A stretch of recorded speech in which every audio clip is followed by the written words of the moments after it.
Hello. This is this is a weird one. This isn't a game. Um I'm doing a an episode of the podcast live. We're recording it live. That's Audacity open right there. Um it's the penultimate episode, which means next one's going to be the last one. And I've just wanted to do a I've just wanted to do like a live episode of Thought Bubble for a while, and you know what? This is a great time. So let's bring Eden back in here. Hey. Hey. We are live.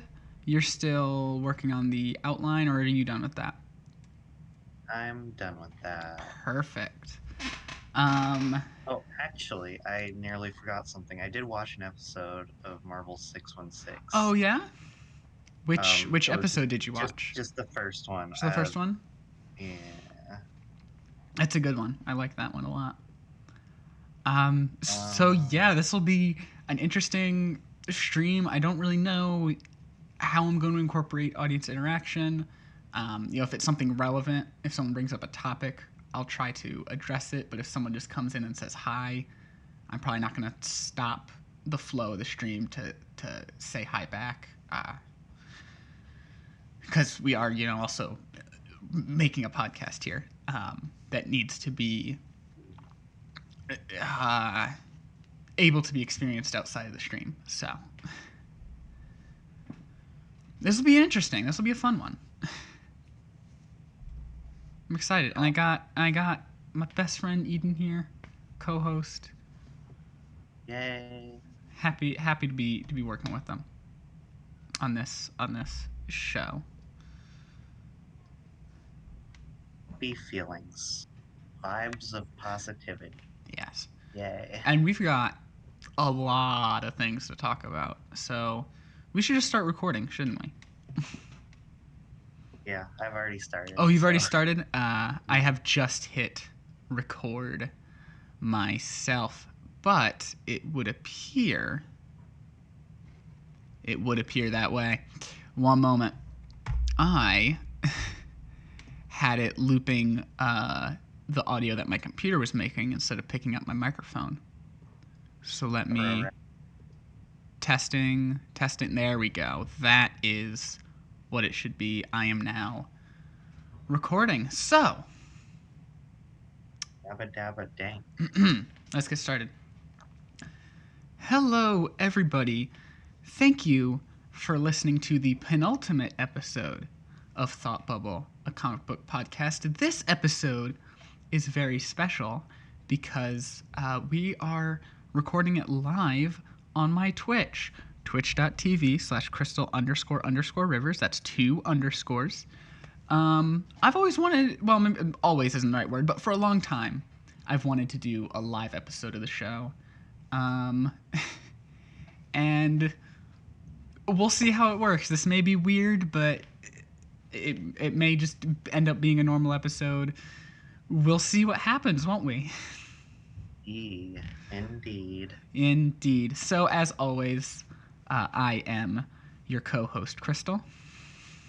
I'm the other one. I'm Eden. You are Eden. So, let's get started. You've got some leftovers to talk about, and I see something very exciting at the top of your list for leftovers that I would love to talk with you about. Dank. Yes, crossover number 1, a Donny Cates book. I love crossover. It's so good. Yeah. It's really good. I like it feels like there's, I don't know, it feels like significant, like it doesn't want to handhold you. Mm-hmm. It feels like it knows what you're coming into as someone who reads comics. I like how the real world in the comic is reacting to these real world events and demonizing comic books because of some association with the problem going on. Right. it was really cool to me that by name they mentioned not only Superman but also Marvel and DC. Mm-hmm. For sure. There was a clear like visual of the Hulk on one of the comic covers, but like Yes. Um, yeah, and that's something, and I'll touch on the second issue a little bit because they have in the second issue they have like this prison where a bunch of comic characters are being held, and like their hands are sticking out of the bars, and you can obviously tell who some of those characters are supposed to be. I'm talking Spawn, I'm talking Spider-Man, I'm talking The Thing, I'm talking wow, Batman. that's You awesome. can clearly tell it's supposed to be them, and that is Yeah. really cool. I also noticed that I can't ellipsis. There it is. Yes, Ellie. She has she has an Invincible T-shirt, and that's pretty neat. That is neat. I've never Um, read Invincible, but it's I getting that never have cartoon. either, but I want to read it at some point, especially because at some point Ryan Otley takes over the art, and I love his work Ooh. and the issues of Amazing Spider-Man he's worked on. So yeah, um, Yeah, so how about that reveal at the end, that Superman reveal? Do you think it's legit or do you think it's a red herring like I do? it's hard to say. Cuz like if it is legit, there's so much logistics behind that from a Yeah, from a company perspective, you know, Image and DC, and I'm just really wondering, you know, if it is real, how did they eh, go about making that happen? aside from if it's real or not, Donny Cates has like a lot of guts for being this bold. Oh yeah, And absolutely. yeah, I like it a lot. I'm so excited to see where this series goes. I'm so glad it's an ongoing. I I am someone who Yeah, does really like limited series. I think it's a good way to condense down a story. You know, you know where the beginning, middle, and ending are. I said those words in a weird order, but you know what I'm trying to say. But there's obviously something to say about an ongoing, and that's why they're so prevalent. And that is, you know, you can keep the story running. And for a story this big, I think it deserves to be an ongoing. yeah. Um, Fair enough. I would agree with that, and I hope it can keep this momentum going as an ongoing. That's the thing I'm a little bit worried about. Um, but I feel like it'll work out. Um, a lot of the in-universe anti-comic propaganda feels like stuff you would actually see Oh, um, absolutely. in our universe, like I can agree with that. "Pray the capes away," Mm-hmm. "God hates masks," which is kind of funny because there's some bad churches that are anti-maskers Yes. entirely. So like, I made that mental association when they said when I saw that. And So obviously, this was conceptualized and written way before yeah, COVID, but um, it is an interesting parallel. obviously, obviously a coincidence, but it's still neat. It's still I even though it was just a coincidence, it did resonate with me on that level. Yeah, I also like the creative choice of using the Ditko dots on the comic characters. Yes, Um, that was great. It's a great visual distinction. You can tell yeah, someone's from the comic, and I really liked that. That's a fun artistic choice. mhm, If they ever make an adaptation of this series in some way, I think that's the perfect opportunity for a um, live action animation hybrid. But I think in keeping with style with a comic book appearance for the animation, I think it would be cool to have it on a low frame rate for them. yeah, that would work quite well. One thing that I am a little bit about is that they towards the end of issue one, we just straight up are told through narration that this is also going to be a love story, um, implied to be between uh, her and what's his face, the The guy who The like preacher's son. yes, that guy. I don't know. Maybe I'm just a bit sick of straight love stories. I don't know. Maybe that's all. Maybe. It's But very whatever. possible. Yeah. I think that's all I have to say. Oh, except I also really love the cover. The cover's awesome. The cover's great. I unfortunately couldn't get the main cover Oof. because they were all they had all been bought up, but I was able to get a variant, and the variant's nice. Unfortunately, the variant it looks very similar to the issue 2 main cover, um, Oh, that's unfortunate. but with a different character, and that's like really the real difference. But it's fun, and now I do have my comic shop owner pulling books for me, so I'll be able to get main covers all the time now and choose when I actually want a variant. Neat. Although, like, that hasn't been a problem very much. I've rarely been forced to get a variant because they run out of the main cover. Usually it'd be the other way around. So, Are you still going to the comic shop that we used to go to on yes. Wednesday morning together? All right.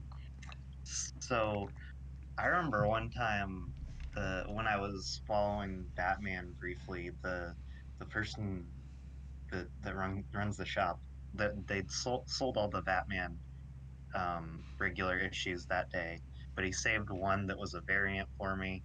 Oh, I that's think this nice. was one of the issues that was being scalped, but because DC's been doing a thing where they've been charging a little more for their variants recently, Yeah. he just gave me the normal cover price, Oh, and that's that was super very nice. nice. He's a very Yeah, nice guy. yeah, he is.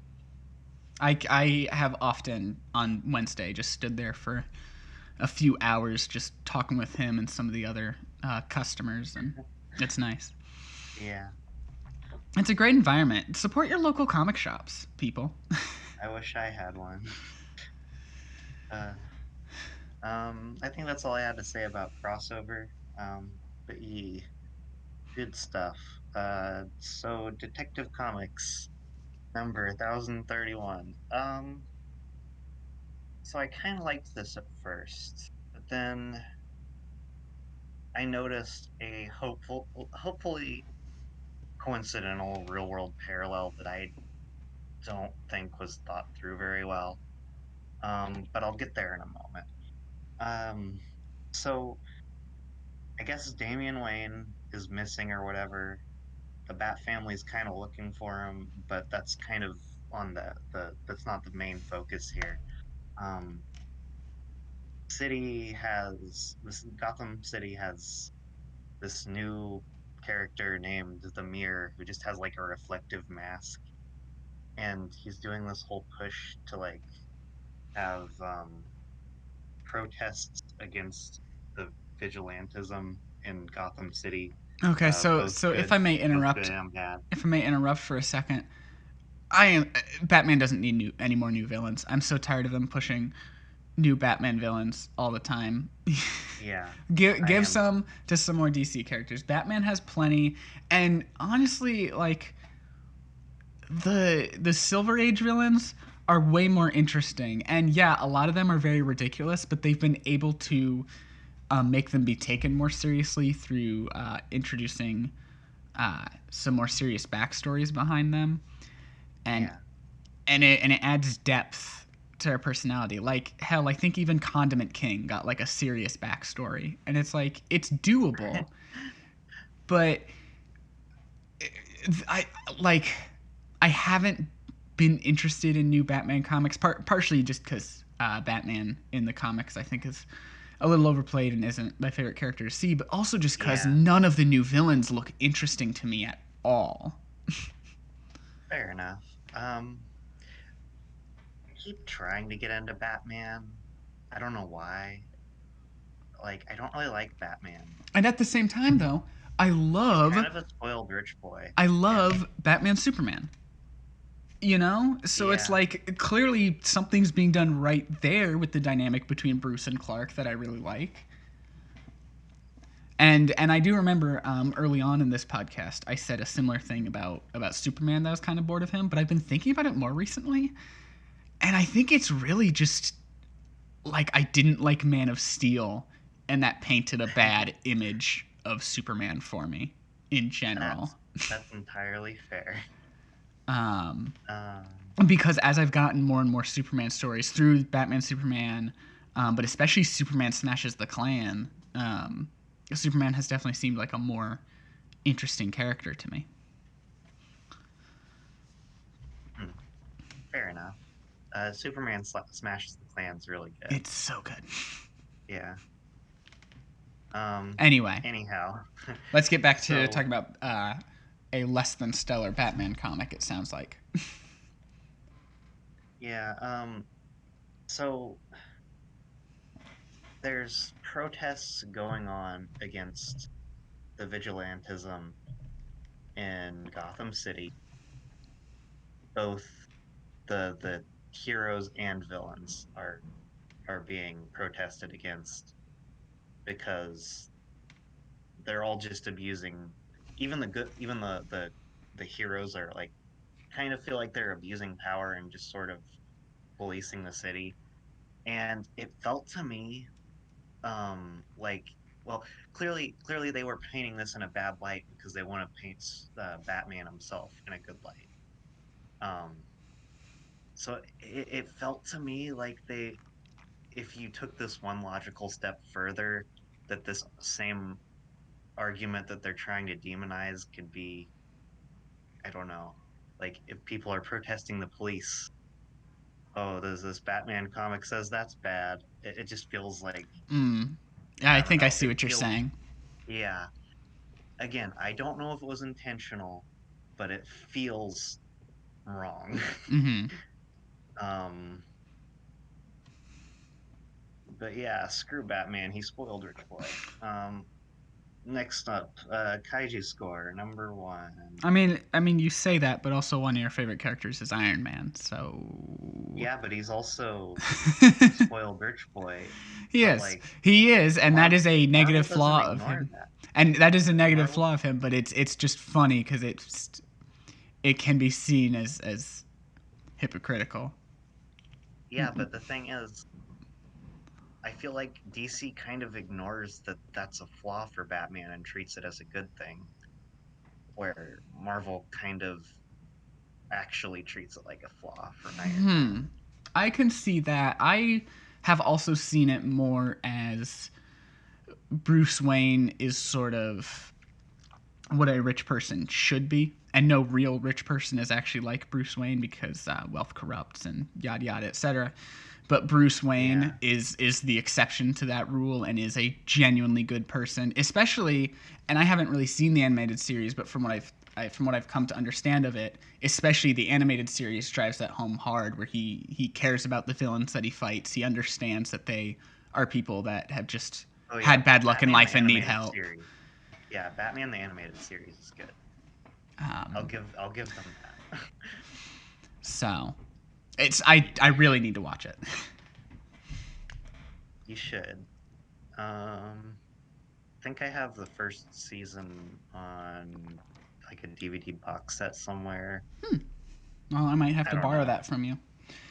I don't know if it's actually the first season or what it is. I don't know. Anyways, Kaiju score number 1. This is Kaiju good. score, yeah. Um, the description, the visual description, kind of described it as if a Quentin Tarantino film took place in the middle of a Godzilla I movie. would not describe it like a Tarantino film. Yeah, I feel like that's a little bit off. Maybe they're just trying to say that because it's vulgar. I don't know. I don't. Um, I don't think he's ever like done a heist movie, has he? I don't think so, but whatever. Um, Anyway, that's aside the point. yeah, that is Uh, completely beside the point. I really like the art in here. I like the angular art style. Um, it looks really good on the characters. It does. Um, and I'm just interested to see where this goes because I'm sure we'll see some interesting kaiju things go on. Um, it's neat that our lead character straight up mentions Toho by name, meaning that Toho and presumably Godzilla by extension exist in this universe. And I wonder if they're like seen any differently in this universe. I must That's have probably missed more that. that's probably something that I'm thinking too deeply about, but I don't care. Um, It can be fun to think about those things, though. yeah. Uh, I do like the kaiju design too. It looks really cool. I don't know if we'll be seeing any other kaiju or if it's just going to be the one. I But don't know. I don't know because they and we talked about this last time, or maybe a couple episodes ago, whenever this first came out. They definitely like went out of their way to make it apparent that kaiju are a regular occurrence yeah, here. Especially the infographics at the end, which I did really enjoy. yeah, they're nice. um, it definitely does feel like this can be made into a movie. I can definitely see it being a movie.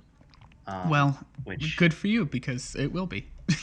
yeah, I know it's already a thing that's it's Sony, right? Sony's the Yes, one that Sony yeah, is taking that one. I see. We'll have to Hmm. see. Hopefully, they give it, the proper amount of care that it deserves, and Yeah, don't just try to push something out to push something out. yeah. Hopefully. But I like it. We'll see Especially where with it it being goes. a kaiju movie, theirs aren't. Unfortunately, those haven't been getting received the best recently, so they may not put as Yeah. much of a budget into it, or. And that's a Hmm. shame because I liked King of the Monsters, and I'm excited for Godzilla Oh, I versus like Kong. King of the Monsters. I like King of the Monsters too. I'm kind of worried about Godzilla versus Kong. I mean, the movie's But I done, mean, and they've barely shown us anything from it. But they did the even same low thing for King budget. of the Monsters, so. Yeah. I'm just worried because of the director they've chosen. Um, it's the same guy who directed the Netflix Death Note thing. Oh. He, that worries me. Um, Oh, what else has he done, though? Because, that doesn't necessarily mean. Yeah, there have been. yeah, Good directors have made bad movies before. yeah. It can come from Still, the writing or whatever. yeah. Let's look into it while you discuss, keep discussing, or move on to the next one or whatever. Um, let's see. What was I gonna say? Oh, I remember what I was gonna say. Well, even if they don't put a whole lot of money in it, there have been some pretty good kaiju films that have come out of Japan that were like really low budget. So Um, I'm looking into him. He's done a lot of horror movies, I see. which is interesting. VHS, Or the Blair even Witch if you, remake. hmm, even if you don't Interesting. want to call these lower budget kaiju movies that I have enjoyed before good, I would definitely call them entertaining. Oh, for So sure. I mean, even except if they don't put a Godzilla 2014, because I don't care for well, Godzilla that 2014. was not a Okay. low budget. Oh, you were specifically talking on low, but I think I missed that while I was looking at this director's history. Anyway, back on the same page. Um, Okay. Pages of a comic book. Let's go. yeah. Sonic the Hedgehog number 34. This one's all right. Yeah, what do you think of the new Um, character? That was this kind issue, of an right? I think so. yeah, it was kind of an odd design to be honest. Um, she seems fine from a character standpoint, but like seems like a random sort of concept for a character that came out of nowhere. I don't know. I can It see doesn't that. make it bad. Um, we'll see where she goes from here. Uh, but she seems fine. Cool. Um, I kind of liked the interaction between Shadow and Rouge and those people. I also liked that there was an one I can't remember the name of the badnik, but one of the badniks that was in Sonic Adventure kind of showed up towards the end here, and that was kind of neat. Oh, that is neat. Um, the I don't know. I don't feel like I have a whole lot to say. Um, Fair enough. We don't always have a lot to say on everything, and we have devoted a lot of time to each of the comics we've talked about so far. So, yeah. Um, oh, actually, I don't think I mentioned this last time. I kind of like the outfits they gave Rouge, Amy, and Cream for this winter area. I do too. Um, it's nice to see the designs shaken up a little bit with a different outfit. And Rouge, especially because she's in disguise as Yeah. well. So they went a little further with her design change. The Mhm. the beret suits her very well. It's fun. Oh yes, I love the beret. Very nice. Um, moving on. TMNT number 111. Okay, I do want to flip through this real quick because there are two TMNT comics here. Okay. Um, and I just want to make sure I'm not blurring them at all. Okay, that's what this one happens. Okay, or that's what happens in this one. Um, so it starts out with a little thing where some like an octopus guy and I think it was either a skunk or a lemur. I think it's a lemur. A lemur person too. They're trying to invade the turtles' place, and the turtles stop them, and that's that. Um, but that's not the part that I'd really like to bring attention to. There was a part that in here that's really nice where the character Mona um, tries to contact her parents after she's been turned into a mutant um, and reconnect with them, and they don't want to accept her now that they see like when she reveals her face now as she's a mutant, and that was really sad, and um, it stung a little, um, and yeah, so that was nice. Also, the cover is really cute. Cover of this one's really cute. They did like a sort of chibi thing. Hmm. Yeah. Um, I think that's all I have to say. TMNT Jenica 2, number one. I wonder how many of these Jenica miniseries they're gonna make. Um, Yeah, I mean, especially because these were like small series, so to me it would have made more sense for like both of them to be one series. But yeah, I don't know. Maybe they just had an idea for the first one, and then they were like, "Oh wait, I have yeah. more ideas. I want to do another one." So I really like this one. They open the book showing us like police or not police, news broadcasts about the whole situation, how the public sees the walled off mutant city. Um, there's protests uh, against the mutants. Um, some are concerned that tax dollars would are going to be used for an aid package for the mutant zone, and some citizens are mad about that. Um, uh, and there's just generally a lot of negative hate towards the mutant people. There's also a lot of like it's not we don't it's not like doesn't say it's Twitter, but there's these Twitter conversations that are demeaning the um, the mutants. And then after we get all that, there are these two mutants in the mutant town that are fighting over something. Jenica comes to split it up, accidentally screws up and kind of helps the wrong person. Um, and then there's like this big mutant that attacks, and it's one that seems to be going crazy and doesn't have full control of its brain. Um, so she fights that one and takes it down, and it seems to calm down back to its normal form as it like passes out. Apparently, this was a person who was formerly a teacher but became alcoholic or something. Um, she thinks that maybe there's like drugs or something that are being spread to like make some of the mutant people go like rapid, and just so that the news can use it as a way to make them look bad as a whole group. And this is an interesting scenario they have, so I'm interested to see where it goes. Hmm. Um, E. Usagi Jumbo Wanderers Road number 1.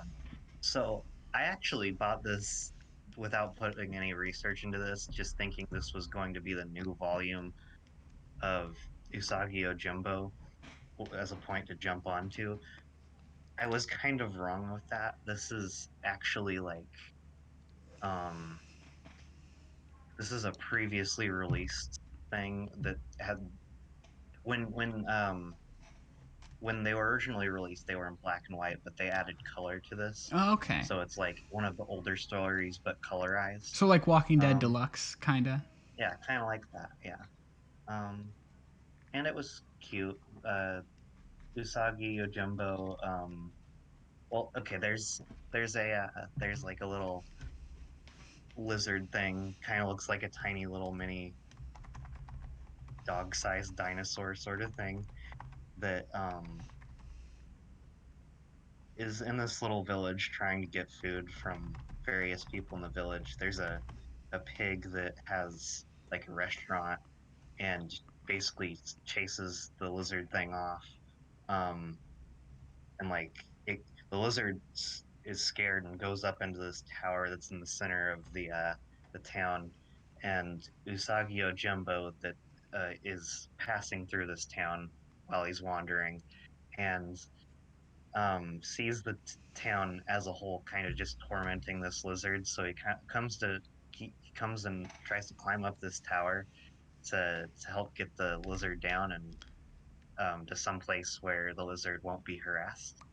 Um, but a lot of the people in the town, especially this pig, um, want him to succeed and actively want to harm him and stop him from doing this. There's a little bit of conflict there. Ultimately, the pig ends up kind of chopping the tower down, and wrecking it into his own restaurant, but blaming Usagi. And then Usagi basically leaves the town with a little lizard thing, naming it Spot. So, yeah, it was kind of neat.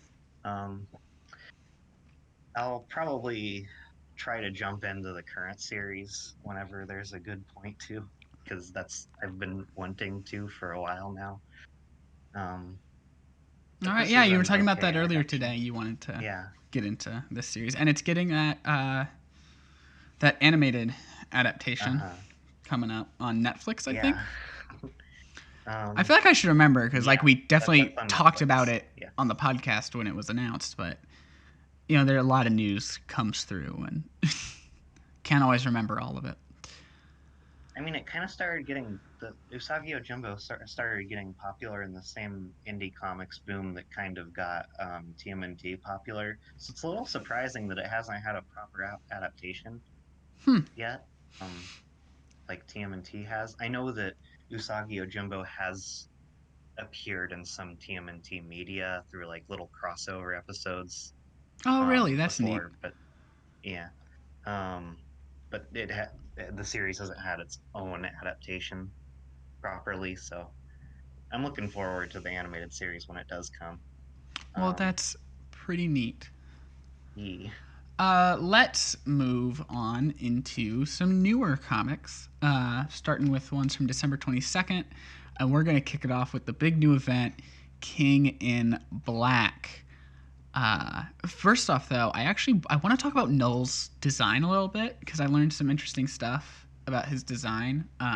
Because Ryan Stegman was doing a stream. You know how Marvel does those streams where they get an artist on to draw a character and they'll just take some questions and whatever. They had Ryan Stegman on recently doing Venom, and someone asked, why does Null have the spider symbol on his chest if Venom got it from being bonded to Spider-Man? And actually, what Ryan Stegman explained is that's not a spider on Null's chest, it's a dragon. And the spider on Venom's chest is a blending of the spider from Spider-Man's suit and the dragon from Null's appearance. So that's why it has the same. So like the legs of his spider are the wings of Null's dragon. I see. That's interesting. It is interesting. And obviously that's a retcon because Null, didn't exist as a character when Venom was created, but that's still it's still fun, Retcons aren't inherently a bad thing. They can add more lore to make something deeper. Anyway, King in Black #1. I mean, we just kind of kick it right off. Null is here. The Avengers, all the heroes pretty much are trying to fight him. Eddie is trying to protect Dylan, so he gets him somewhere where like Null won't be able to find him or whatever. And then he goes up and he's ready to fight Null. And it does not end well. Null takes the Venom symbiote from him and throws him off the roof of... I don't know if they specifically said what building it was. It looked like it might have been the Empire State Building to me, but I don't know if that's where they actually were. So a symbioteless Eddie is left falling to his apparent demise. The entire planet is essentially wrapped in symbiote, blocking out the sky everywhere. Just symbiote covering the planet. And Null's dragons are flying everywhere. And in comes Sentry in a last page splash, ready to take on Null. Sentry? I think Sentry. Yeah, Sentry. So, certainly it is not going well.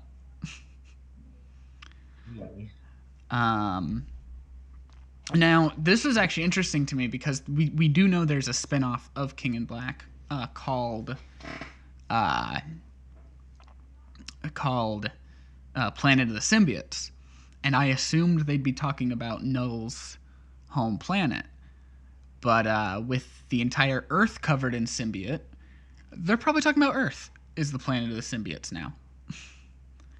And that would make sense, yeah. Right.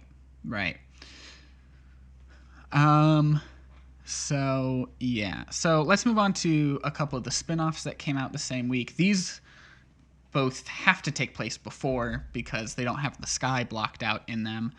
One of them is Atlantis Attacks #5, and honestly, this one kind of forced its way into being a tie-in. It was more of just an end of this story, and then they were like, oh, by the way, Namor's gonna have to deal with this thing.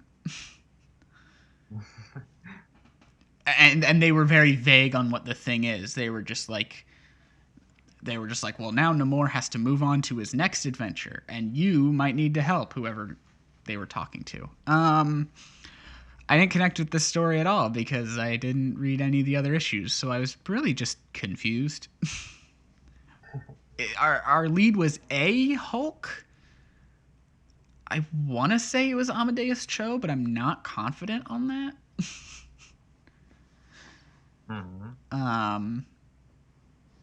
It's strange that you're not confident on. Yeah. Like, how did they make it? How did they make it? Well, so it wasn't obvious which Hulk it was. To me, it's because I haven't been reading the whole series, and it wasn't that interesting of a story, so I didn't pay that much attention or bother remembering that much. So they might have made it obvious, but I'm not remembering correctly. It definitely wasn't like Bruce Banner it wasn't Hulkling because I would recognize Hulkling. So I think it was Amadeus Cho. But yeah, it was just kind of, there was a whole thing with sure like an Scar's son of Hulk. I don't think so. There was like a whole thing with like an island, and they're like didn't want like whoever was like leading them to lead them. I don't know.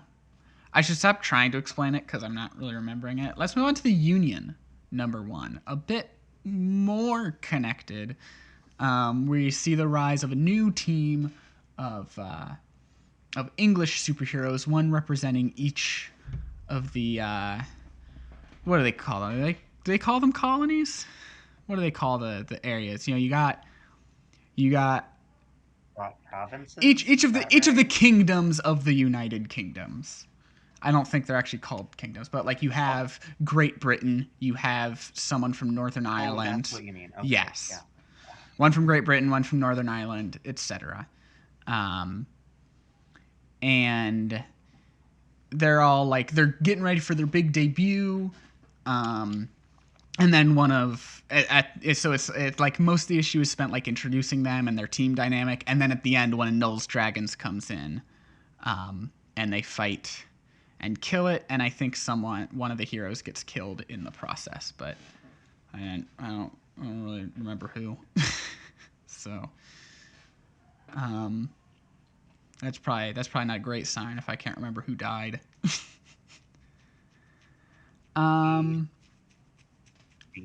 But it was okay. Better than Atlantis Attacks, and a bit stronger on the tie-in by actually fighting one of Null's dragons. Clearly before the sky gets covered in symbiote, though, so it was like Null's first wave of dragons or whatever. Let's move on next to Champions number 3. I liked Champions number 3. We focus mostly on the quote re-education center. There's a whole kerfuffle in there. Some of the kids like stand up for themselves and incite a fight in the cafeteria. We don't really see that fight finish, I don't think, because we shift over to Viv, who is essentially living life as a runaway, disguised as a human. She's in a human disguise. And one small thing that I really appreciated about that is that her human disguise isn't white. Like, they didn't default to white. And I just thought that was nice. Because I think usually that would be the default. So I appreciate that. Also her hair. I liked her hair because she had like black hair and then there was a streak of purple and a streak of green on the other side. Nice. And it was a fun little design for a human Viv. I wasn't confident it was Viv at first because they didn't outright tell us, but I figured it out from her speech patterns, and then she introduced herself to this old lady as Vivian, so I was like, oh, okay. Yeah, that was nice. And then we move over to our little team of 4 with Kamala and Sam and Miles and Riri. They're kind of on the run. They've been hiding out in this base, and they distract all the Cradle people to trying to storm them at one entrance so that they can get out the other side of the building. And they end up hiding in this kid's treehouse that had reached out through some back channels to talk to Kamala.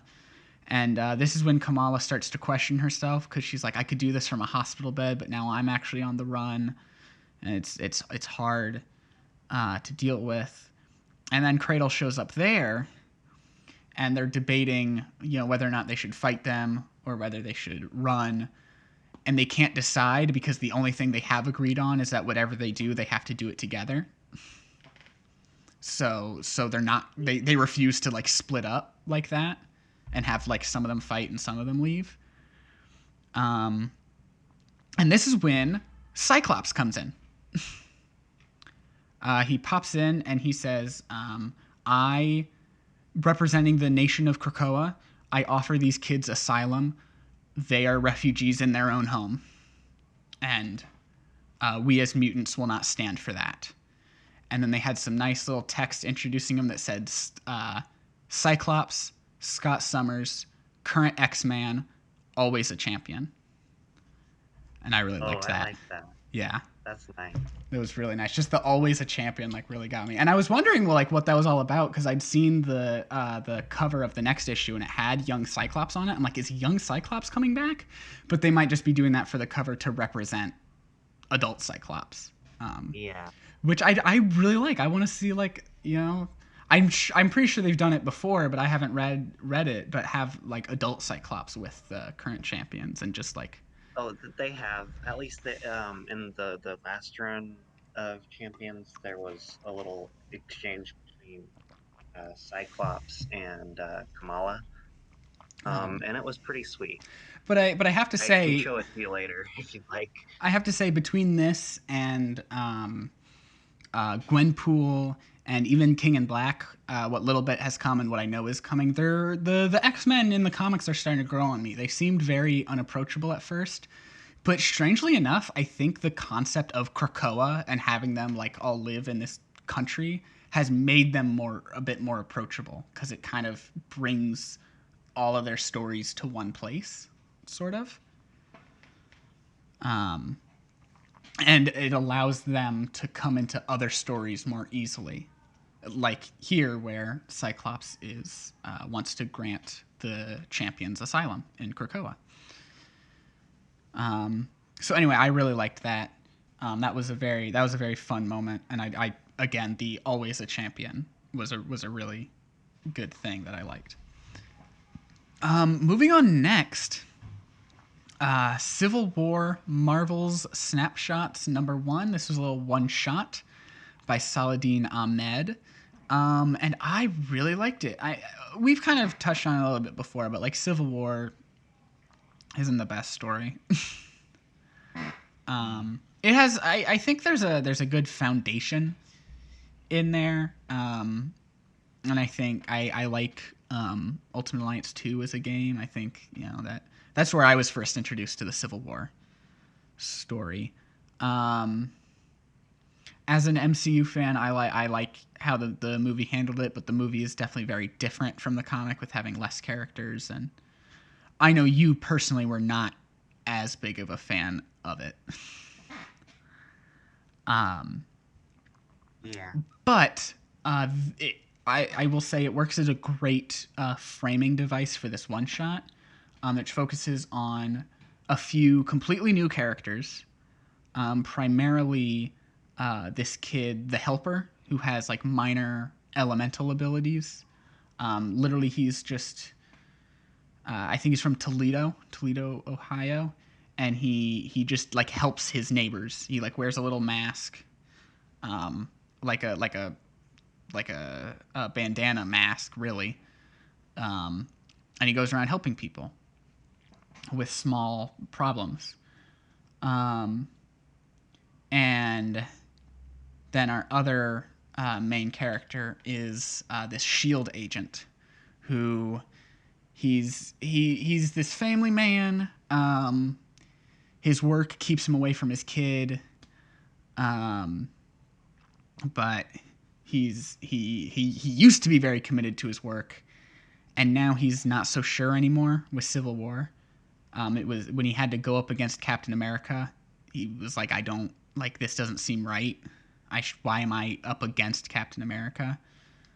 And now there's just this kid that I have to detain, and he was just trying to help people, and that's where it really comes in with the two of them, where they come together, and it's when another kid comes in.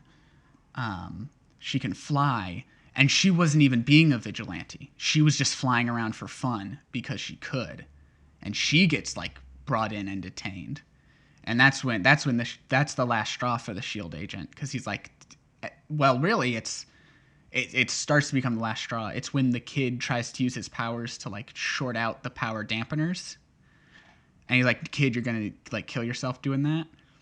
So he beats up like the other shield agent that brings in the second kid, and helps them escape. And there's like, he has like a little monologue where he's like,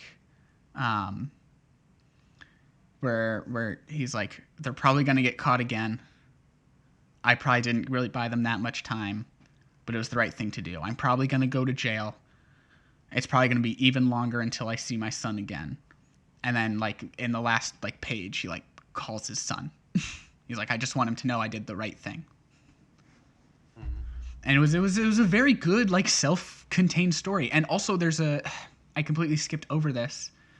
There's a flashback to the helper is trying to there's like a chemical spill in a factory or whatever, like gas, and so he's trying to go in and use his powers to help clean it up.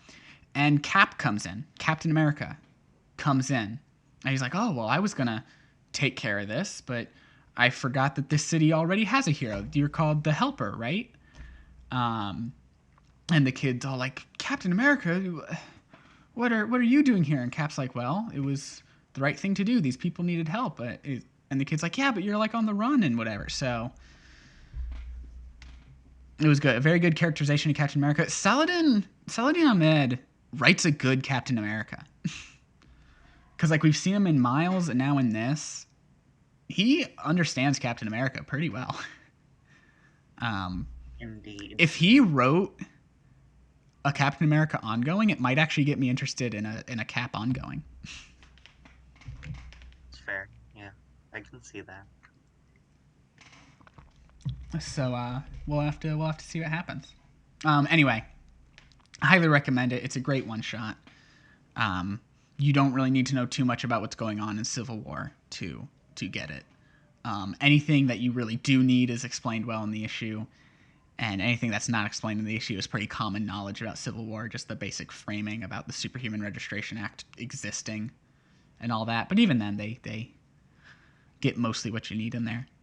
I'll move on now to Far Sector number 9. Yeah, you know what? I'm gonna say it. This issue, I think, is where the series is starting to pick up a little bit. It hit kind of a lull for the past couple issues, but this one's pretty solid. Nice. That's good to hear. Yeah. Basically, the big reveal from here is that Joe finds a. Here's the thing, like, yeah, it's kind of funny, like the whole meme thing going on, but like that's like a currency or whatever. This issue makes it completely horrifying because she essentially finds like a slave camp where people are being forced to make memes. Oh no. Yeah. And there's like a whole thing where someone's like they told me if I made 2 memes that went viral, I'd get to call my family. Or she says image manipulations. They said if I made 2 image manipulations that went viral, I'd get to call my family. And it's like, oh yeah. And she's like, I made 3 and I still haven't gotten to. It's like, oh, you believed them? Just do the bare minimum. You know, don't whatever you do, don't have hope, because hope is how they beat us or whatever, which is a very, very, very interesting idea. Like, it makes sense that they wouldn't want to have hope, because hope is what keeps them going and on it and helps them get pushed down. But it's very interesting to see that go up against a Green Lantern, you know? Yeah. That's based on willpower and all that. So I'm interested to see where those concepts come at heads with each other. Yeah, that sounds neat. So yeah. Anyway, Far Sector, highly recommend it. Up next, Justice League Endless Winter number 1. This is a new little small series coming out of DC. There's a neat thing here. Basically, there's this one guy. I don't really know who he is. I don't know if I'm supposed to, but he's digging up at the old Fortress of Solitude, where there's like a bunch of kryptonite left around and stuff, and basically accidentally unleashes this frost creature. I don't remember what they called him, but he plunges the world into an endless winter, which is so bad that like not even the Flash can it's slowing him down with how cold he's getting. And this is like everywhere. And I'm kind of blending this in a little bit with a couple of the other tie-ins. So hopefully I don't mess this up too much. But his big thing is he wants revenge on Black Adam. We find out through flashbacks that like Black Adam and some other some Nordic characters, actually, even though he's more based in Egyptian mythology, they address this as well. It's not like out of place. He teams up with and we find out like however many years ago he beat this guy, and this guy wants revenge. And so, throughout this little series, we're going to see different characters' perspectives on that because it's being spread through individual series. It's only being bookended with issues 1 and 2 of the actual Endless Winter series. So, it's neat. It's a small little thing. I don't think it's really going to be that like majorly important, but it's a small event, and they just don't do small events anymore, Yeah. So I that's a big reason I want to support it, because I want more small events. As much as I like enjoy the big events sometimes, like Absolute Carnage and King in Black were great, there's a place for small events, and unfortunately it seems that Marvel and DC don't see that as much anymore. So let's move on next. Miles Morales, Spider-Man number 22. This one is gets some feelings in ya. We get the big fight against Ultimatum, and unfortunately, it seems that my prediction that Ultimate Green Goblin would replace 616 Green Goblin has fallen flat, as both Ultimatum and Green Goblin get sent back into the Ultimate Universe, which actually doesn't make any sense to me at all, because Ultimatum is supposed to be the Miles from Earth 616, so what's really like going on there? And hopefully they touch into that more. But they get sent. I guess it's not confirmed that they get sent to the Ultimate Universe, but they destroy the device that he was going to use to send Miles to the Ultimate Universe, and as it's destroyed, they get pulled away through it. So I guess we don't know for sure where they end up.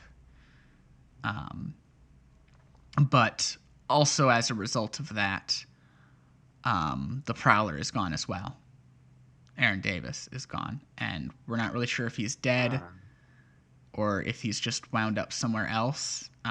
But they assume he's dead,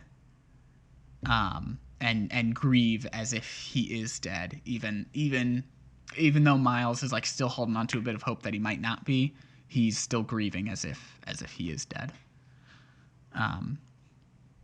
So it's that and that's what makes it rough, because it's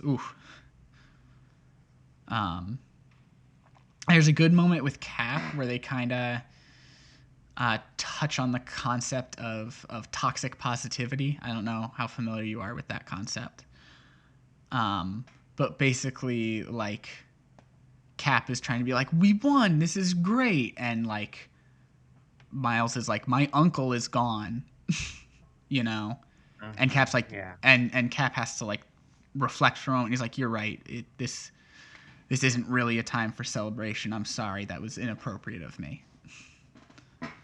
And I think that's great to place that flaw on Cap as well. As much as I've been talking about earlier with the Civil War thing, how perfect Cap is, he can't be completely perfect, and so he needs to be flawed like that sometimes.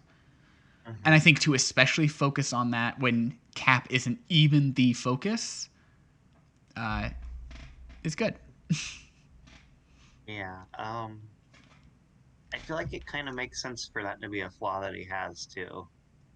It like makes a lot of sense with his character. Mm-hmm. I could totally see that. For sure. So moving on, the last one from that week, Sonic the Hedgehog number 35. Sonic and Tails and our new friend, I want to say her name is Wendy, but I'm not confident. Sonic and Tails and our new friend are basically called to, are called by Rouge to say, hey, we need your guys' help. So they come, and right off the bat, we can kind of tell something is wrong because Amy is surprised to see Sonic, which you'd think, if they were reaching out to them, she would know he was coming. So that's kind of like our first hint that it's not really quite what it seems. But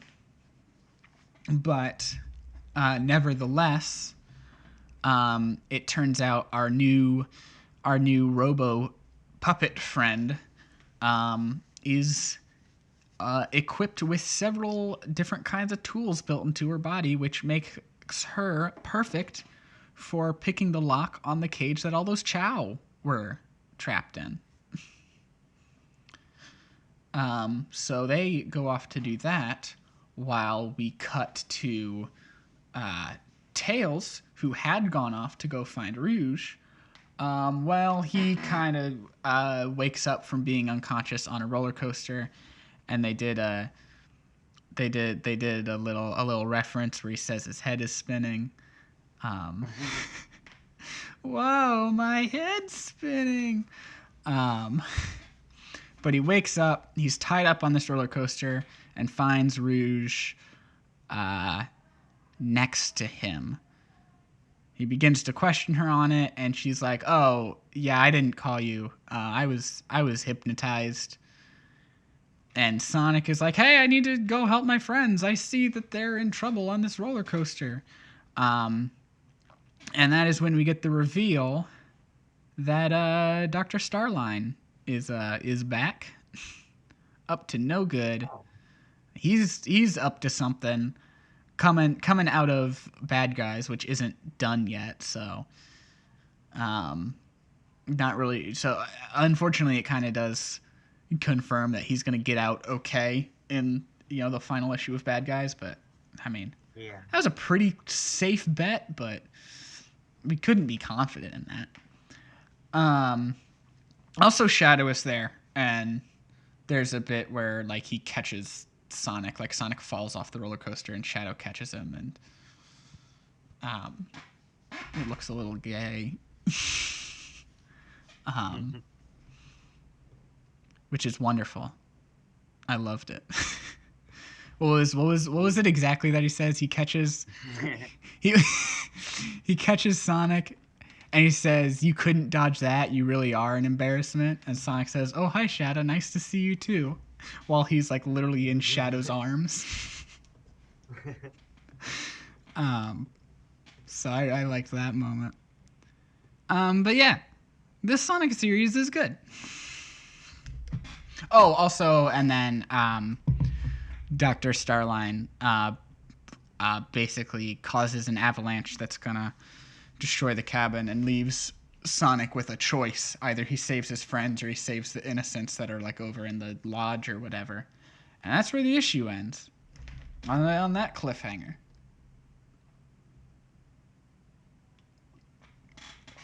So Dr. Starline definitely seems to be more of a threat now than he was before when he was just Eggman's lackey. So that'll be neat to see some more of. Character development. Anyway, let's move on to the following week, December 9th, with Amazing Spider-Man number 54.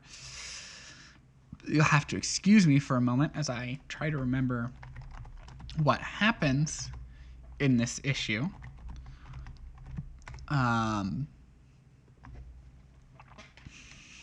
Give me 1 second. Okay. So in the last issue, we ended with the reveal to Peter that Kindred is Harry. We already knew this. Now Peter knows. And it's the fight against Harry and Peter. You know, he tries to be like, listen, all those other times. Well, the whole thing is Harry's like, all those other times we fought, like it wasn't really me, you know, whatever, blah blah blah. This time it is. It really is me. And Peter's like, I know you, Harry. You're better than this. You know, that whole thing. And now the other spider people are coming to try to save him. But really, the one he's really worried about is Peter sees that Mary Jane is back in town, and Harry makes some vague threat against her. Oh no. So, we'll see what that's all about. This issue is really focused on the fight, and you know the character dialogue of Peter thinking he's better. There is a line that I thought was very self-aware of them, where Peter says, "Don't you ever get tired of this being the cliche, the first name anyone guesses when things start to go wrong?" Yeah. So clearly, you know, Nick Spencer is aware that it's kind of a cliche for Harry to be the villain, but that's fine. If it works for the story, it works for the story, you know. And that's kind of what my attitude towards cliches to begin with. I mean, cliches exist and tropes exist usually because they're useful, you know, and most of the time they're good storytelling devices, and that's why you see them a lot. Are all tropes and all cliches good? No, but most of them are. And if someone's avoiding a trope simply for the sake of avoiding a trope, then they probably don't really understand the trope and why it exists. So, now that said, this is a lot more specific of a thing, with specifically Harry being a villain. You know, that's a very specific thing, but still, I think the point can still be applied a little bit.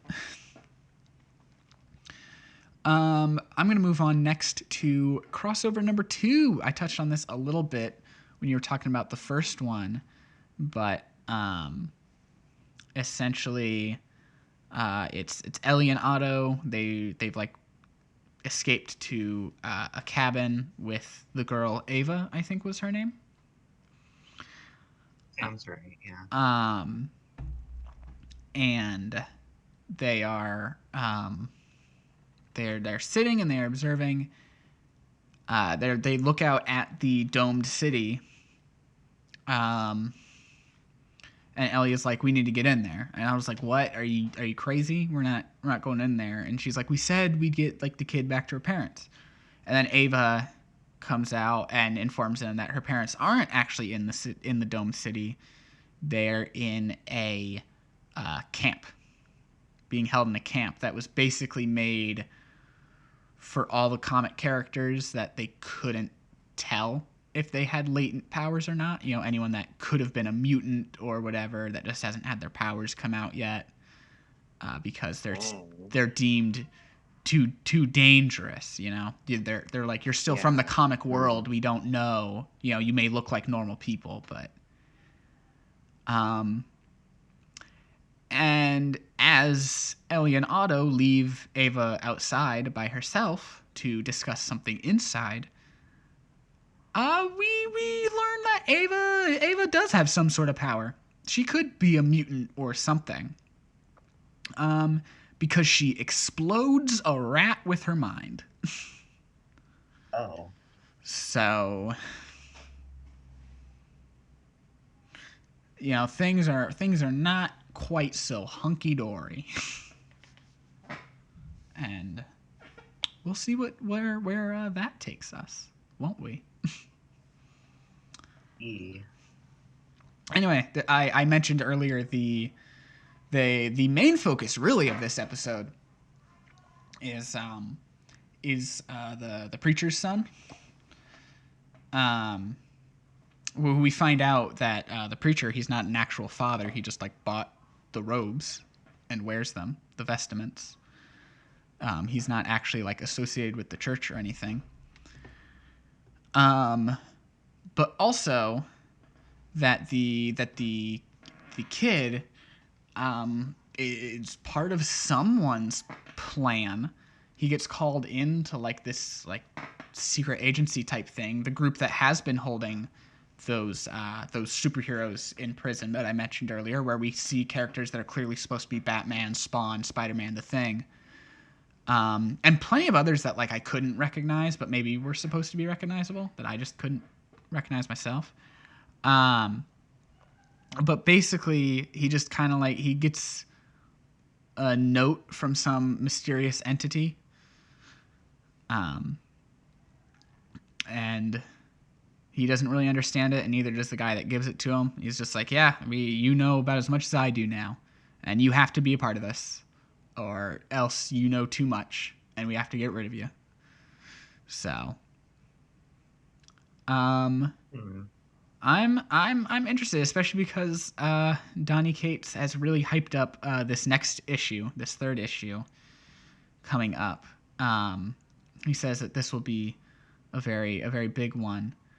Um, and there's a fun variant I saw on it with Spawn on the variant. Like Todd McFarlane drew a variant and put Spawn like standing behind Ellie, who's like Ellie's like sitting on the floor reading a comic. Um, and that's fun. I'm probably gonna try to get that variant if I can. Does that mean Spawn, like actual Spawn, shows up in the issue, or is it just for the variant? I don't know. Spawn seems like one of the more likely characters that could show up, being as it's from Image. Yeah. So, but that said, even looking at Image, it gets a little complicated because Image does a lot of creator-owned books, so I don't really know what Image owns and what Image just publishes that are owned by creators. So,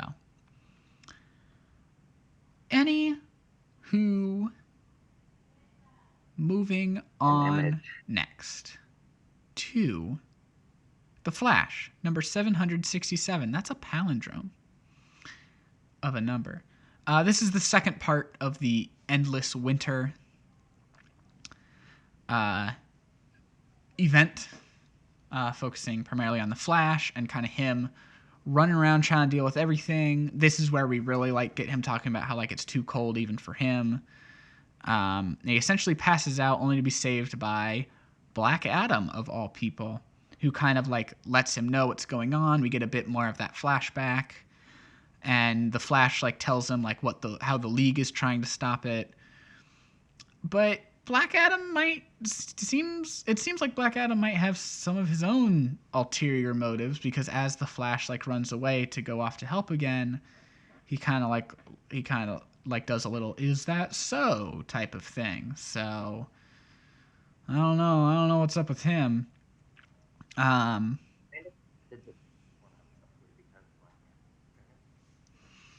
it's a that's a fair reason, really.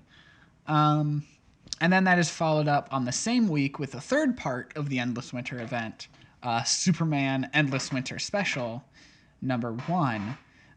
This one's definitely more of like a contained one shot that doesn't really affect the overall thing, it seems like. It's just kind of about Superman dealing with it. It's framed through this article that's written by Lois Lane. And we see a lot of the residents of Metropolis are trying to deal with it. He goes and visits Ma and Pa Kent, kind of trying to be like, I don't know what to do. All these ice demons are running around. I'm concerned about your safety. And they're like, oh, we're fine. We got Crypto. He's good. He's keeping us safe. You worry too much, Clark. We know you can handle this. So it's more of like a character thing than really contributing to the Endless Winter plot. But it's a nice little Superman one shot. I It's didn't know that they were keeping crypto. Apparently, Yeah, crypto's living on the farm with Ma and Pa Kent. that's kind of cool. I like a story like that shows Superman in doubt. And goes to his parents, and they help him through it. I feel like the importance of Ma and Pa Kent gets undersold a lot. So, up next, we're coming back to King in Black with Venom number 31, which is mainly just Eddie falls for a really long time. It's kind of just what's going through Eddie's head as he's falling off the building that he was thrown off of. He's thinking about Dylan. We get some stuff of Dylan where he tries to connect to the symbiote to see what's going on, but that's the wrong move because now Null knows where Dylan is, and that's kind of all we get from this. That's the thing. As much as I love the Venom series, whenever it comes into an event that's based around Venom, the Venom tie-ins start to do less because I think they want to save it for the event book, so they become a bit more filler, which filler can be fine if you're focusing on character, and I think it does an all right job here of that. But again, Eddie falls for a really long time. And then our other King in Black tie-in that released that week was King in Black Namor number 1. So you may think, oh, we're gonna figure out what that thing for Namor was that we talked about in Atlantis Attacks, and how no, it's a flashback to when he was just a prince, and there was a whole war thing and different factions. It was so text heavy, and it played so much into Namor lore that I just don't understand. Oof. And clearly it's gonna become important with Null, these other factions or whatever. He's gonna team back up with these people that he fought alongside however long ago, But it's just kind of I already don't care about Namor that much anyway. I picked it up for King in Black, and this doesn't really have anything to do with King in Black. It's just kind of setting up for a story that does. So,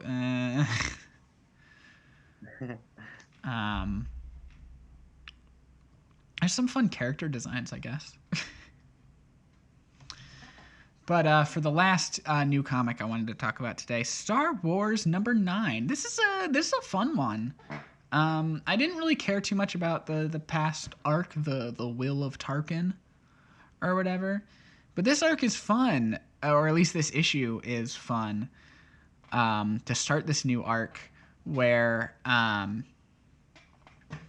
basically they have this, they realize that the Empire is decrypting all of their messages, and they don't have strong enough encryption to beat the Empire's technology. So C-3PO has an idea. He says, well, if we communicate in a dead language, they won't be able to translate it. And someone points out, well, you're a protocol droid. If you know this dead language, won't their protocol droids also know the dead language? And C-3PO says, well, that's the catch. I don't know this language. And so they're like, well, how are we supposed to communicate in a language that no one knows? And he's like, well, at this museum on Coruscant, the museum curator has this old, this ancient droid in his possession. And that droid should know the language. So we need to stage a mission, a heist, to get that droid. And then that droid can teach the language to our protocol droids, and their protocol droids won't know it. That sounds like a great plan, right? That's pretty neat. It's a cool plan. So they go into the museum. It goes south. They manage to get the droid, but unfortunately, one of our people does not make it out alive. He basically sacrifices himself so that the others can get away by by causing a fuss about one of the exhibits. He's saying, this is from my culture, you shouldn't have this in this museum. And the museum curator is like, if it wasn't for us, this object would have been destroyed in one of your wars on your planet or whatever. And they're like, hey, we're not done. You have to like keep him distracted. And he tries to steal the item and get sentenced to death in order to keep the distraction going. So this person has to die for this mission. And unfortunately, the saddest part is it is in vain, because when they get the droid back, they find that the droid doesn't know the language. Oh. So now this guy, who, by the way, this isn't just some guy. This is like Poe Dameron's father or relative or whoever. His last name is Dameron. He is pissed at C-3PO.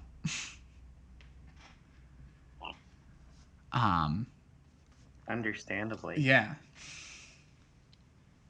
So it's interesting. It's a very good issue, and I mean, if we can get some more of that quality for the rest of this arc, this is going to be a very solid arc.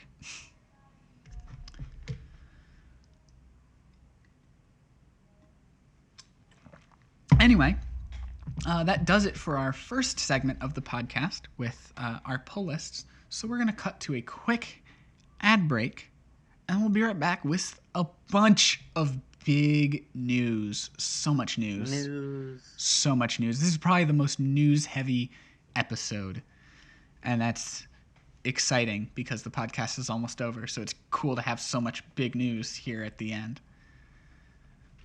Anyway, here's an ad.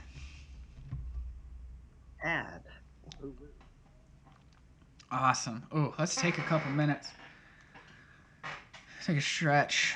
Maybe not a whole couple minutes, but we can stretch. And this has been going great so far. I just want to say, I think this is some of the most enthusiastic I've been to record a podcast. I don't know if it's just because we're doing it live and that like makes it like feel new and fresh, but that's fair. But this is good. This is good. Are you ready to dive back into that news? Well, so. All right. Well, here we go. Pardon me. One moment. Not quite yet. Oh, okay. And we are back, and we have got some news for you. Let's start with one of the smaller items, but I think still pretty exciting, especially for you, Eden, because IDW has set a multi-year partnership with Toho to create Godzilla comics. I'm very excited. So we will see what becomes of that. Yeah. The most recent Godzilla, well, not necessarily a comic, it was a graphic novel, but the last one that was released was kind of handled by not a proper comic publisher. It was sort of published by the movie people. I don't know. And it wasn't that great. The art especially needed a lot of work. Now, if I'm remembering the article I read correctly, this deal extends just beyond comics. IDW, it kind of seems like they want IDW to handle most Godzilla merchandising, really, in the States. So interesting. Yeah. Thing. At least any like published material. Yeah. I don't know. It probably doesn't extend to like clothing and toys, but any published material through IDW. So. Yeah, I'm looking forward to this. I am very excited. I definitely want to read some Godzilla comics, so yeah. Moving up next, this is a pretty big one because Warner Brothers is putting the entire 2021 film slate on HBO Max simultaneously with theatrical release, including the new Suicide Squad film. This is huge. I mean, it's one thing to like do it for Wonder Woman, but to do it for a whole year, Hmm. It's ridiculous. But at the same time, it's like I can't really blame them. You know, um, they're Yeah. trying to get content out there, and you know, it, oh. Now there's several movies that are going through this, not just the Suicide Squad and Wonder Woman 1984, that I am interested in, and maybe even a couple that like I wouldn't have gone to theaters to see anyway, like Tom and Jerry. Um, but Godzilla versus Kong, that's one that like if it is safe to go to theaters when it comes out, I'll absolutely see it in theaters. But knowing I'll have the option to see it anyway when it comes out is nice as well. Now I'm gonna. It's really nice to, at least for me, to see kaiju films in theaters, but like if it's not safe at that point, then it's great that it'll be able to have Mhm. a simultaneous release. And here's the thing: they can still like put it out again in theaters later when it's safer. Do a re-release. People will want to go see Yeah, it in theaters. Um, and I'm gonna kind of dip into the Disney investor meeting stuff a little bit, but it's not really anything I had on the outline. I expected Disney to have like a stronger response to that, but the only really thing is they're putting Raya and the Last Dragon onto Premiere Access in March. That's the only like, and I'm wondering if they're going to use that as like a second test before they decide. But here's the thing: I mean, Premiere Access is an additional cost. Watching these movies on HBO Max, you just need your HBO Max subscription. They even, because of like right. how Disney did their thing, they had to specify like in all the Wonder Woman 84 commercials that it's at no additional cost to subscribers. They had to specify that because like Disney screwed that up so bad. And the fact that like Disney is still going to use Premiere Access after this is kind of ridiculous. Honestly. Yeah, That said, they're only doing it for one movie, and they're not doing them for like their big blockbusters. I mean, like, I think they wanted Mulan to be a blockbuster, but it wasn't going to be a blockbuster, you know, with all the for controversy sure. surrounding it. But and Raya and the Last Dragon, sure, that's a Disney Animation Studios like film, and that's a huge deal, but it's not part of one of their franchises, It's a new concept. That's not going to sell as well as like say Frozen 2 did. Hmm. So, um I think they want to give it another test run. Maybe they'll lower the price on it, hopefully, um, to see both if they can and if they'll need to for something like Black Widow, because Yeah, that's going to be their big like. If they do it for Black Widow, that's going to be like where a lot of attention comes to it more than any of these other movies. So. And as of right now, they're still committed to bring that to theaters. But if May rolls around and it's still not really, if it's still iffy there, they might want to reconsider that. And that said, Raya and the Last Dragon, they are planning simultaneous theater and Disney Plus Premiere Access release. So this isn't like Mulan, which replaced the release. Um, yeah. so they are still doing the simultaneous, but that simultaneous is still at an extra cost. So we'll see. We'll see where that goes. Up next, Florence Pugh is officially set to appear in the Hawkeye series, and what's interesting about that is that she is playing Yelena in the Black Widow movie.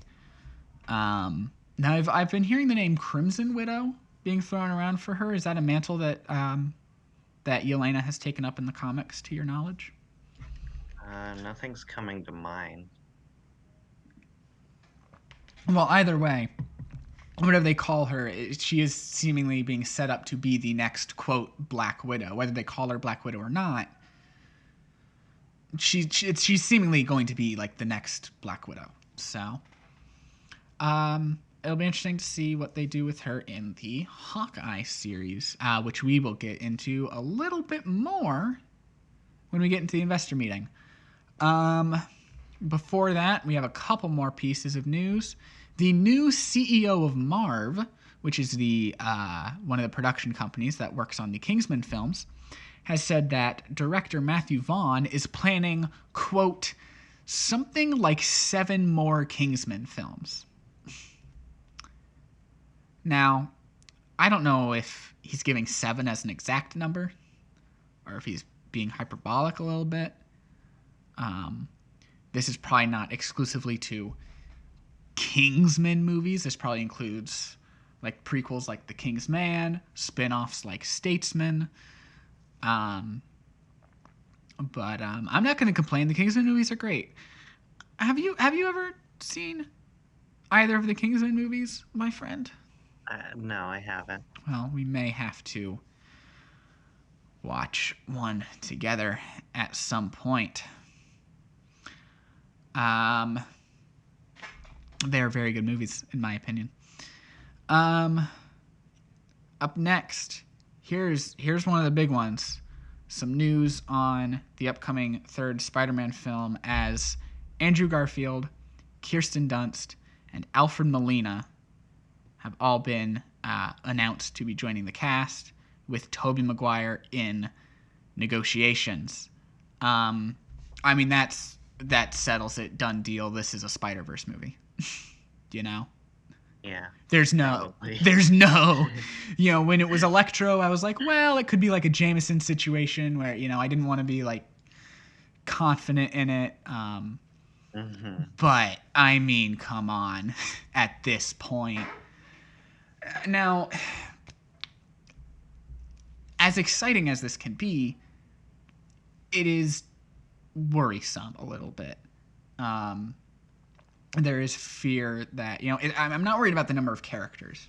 I think some of the earlier Spider-Man movies showed that it's not really the number of characters that's become the problem with like the bad ones. It's the number of plot lines, If you can bring all these characters down into one plot line, they'll work, The problems with Spider-Man 3 and Amazing Spider-Man 2 is they had all these different stories they were trying to tell at the same time. You have the thing with Sandman, you have the thing with Venom, you have, Peter's relationship struggles. It's too much. Amazing Spider-Man 2, even worse off, trying to set up the Sinister Six. You're trying to do this whole Goblin thing. You're trying to do this whole Electro thing. You got the Rhino running around and you're not even like focusing on that really, Too much.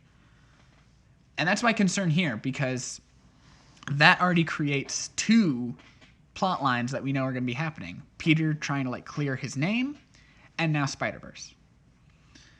I'm sorry, could you repeat yourself? Didn't say anything. Oh, sorry. So my hope is that this is more, they still focus on Tom Holland's Peter Parker for the most part, and that maybe the other 2 Spider-Men come in more around the end of the film, final act, maybe even the midpoint. I'd be okay with, but let it focus on Tom Holland for the most part. Perhaps again, this part is just a theory, but it is being theorized that Sinister Six might come up in this movie, which again, maybe too many plot lines. But with the number of villains we're seeing, we know Electro and Doc Ock for sure. If you bring back Vulture and bring in Scorpion, because he was like set up and they haven't paid that off yet. Some people are thinking maybe Mysterio can be a part of that. Maybe he's not actually dead. Personally, I do think he's actually dead, so I wouldn't count him in that. But if they are going with Sinister Six, maybe have, um, a moment where Tom Holland's Spider-Man he's trying to go up against all of them at once, and it's too much. And just as it looks like it's finally over, well, in swings, the other two Spider people, and they all work together, And then maybe, if it's the final act, have them all finish the fight together. If it's the midpoint, have them get the hell out of there and like regroup. Or I guess it's not a regroup since they don't know each other yet, but We Now, one thing, and this part hasn't been confirmed, but I have heard that the reason Tobey Maguire is still in negotiations is because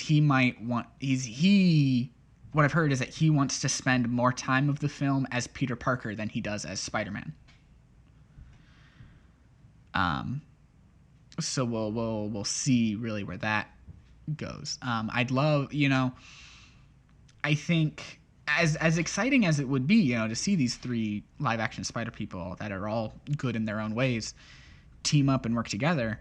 What I would be most excited for with this happening is getting closure on those other stories that never properly got finished. Yeah. There was supposed to be a Spider-Man 4. There was supposed to be an Amazing Spider-Man 3, and especially with Amazing Spider-Man, that definitely wasn't closed.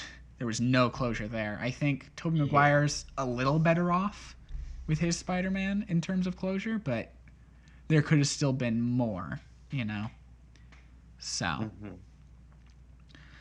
Anyway, I mean, that was big news, but let's move on to the big old chunk of news, and that's the Disney investor meeting. But before we get to all the new Marvel Studios announcements, there is still a smaller thing. Walt Disney Animation Studios is doing a Baymax series. Set off from, and that's with an exclamation mark at the end of the title, set off from Big Hero 6. And this is a big deal because this is Walt Disney Animation Studios' first series. Which is just wild. I mean, because like anything else is like Disney Television or whatever, But Walt Disney Animation Studios doing a series, and this isn't the only series they announced. It's the only one that's like relevant to comic books. But the Tiana series, the Moana series, the Zootopia thing, that's all stuff that they're doing. Hell, even Pixar announced that they're doing their first series. And that should be interesting as well. But that's not what you're here for. What you're here for is discussions on all of the big Marvel Studios news. So they kicked this off with a WandaVision trailer. And honestly, it's a fun trailer and it's great, but I have nothing to analyze off of here. I don't really have anything to say about it. Is the thing, because we're not being given a lot of information on this show, and I'm fine with that because it's going to be weird, it's going to be confusing, but unfortunately that does leave it difficult to discuss. But I am excited for it, and this will be fun seeing what they do with some of these characters. Up next, we have America Chavez joining the group in Multiverse of Madness, being played by, and I'm going to say this wrong, Xochitl Gomez, which I'm actually going to look her up right now to see if I recognize anything that she's in. But that's fun, and it makes sense for America Chavez, her whole reality powers, multiverse based powers. Seeing her come up in this, I'm interested to see where that goes, and I am not recognizing any of these things that she is in, so we are going to move on. Well, not quite move on, because did you have anything you want to say about America Chavez? Any thoughts on seeing her in the MCU? Because I feel like this news has been just getting a little buried with everything else, because they didn't They kind of just mentioned it and moved on. Not really. It is nice to see a queer character show up in a major film franchise like this. That's nice. That is nice, and hopefully they explicitly allow that to be the case. Hopefully. I know at the very least, and this isn't new news, but Thor: Love and Thunder, they're gonna actually touch on Valkyrie's sexuality this time around. She will be part of her story will be she's looking for her queen. So, um, Nice. that is exciting. Maybe it'll be Jane. That would be fun, wouldn't it? Mm-hmm. Um, Up next, there was a trailer, the first trailer for The Falcon and the Winter Soldier, and we know that the series will be premiering March 19th, which is way earlier than I expected. I genuinely thought that this series would have to come out after Black Widow. Like, I thought there was going to be some story connection, perhaps of the Thunderbolts variety, that would not allow this to be released until after, but it seems that's not the case. Now, as for the trailer itself, again, not too much to analyze here, but I do want to discuss just how visually stunning it is. Like, I showed the trailer to my dad, and he thought it was for a movie, not a TV show, which I think just shows the amount of effort that they're putting into these shows, you know? Mm-hmm. So, I mean, that's exciting. And I'm excited to see where this goes. But again, we don't really have too many details that we didn't see before. One of these trailers that we do get a lot of details from, though, is the Loki series, which is set to release in May, most likely after Black Widow, because Black Widow is like the first week in May. And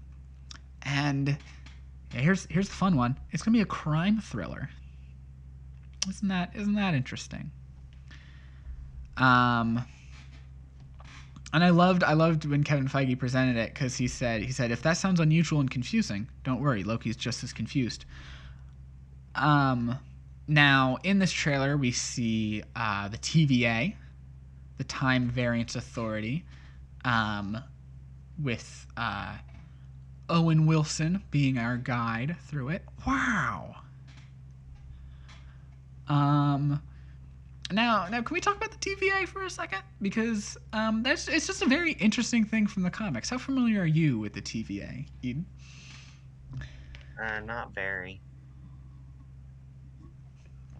Well, essentially, and we've seen this concept in several other comic things from DC. Maybe more recently, you might think of Umbrella Academy, if you've seen that. I've finally seen the first season. They're basically in charge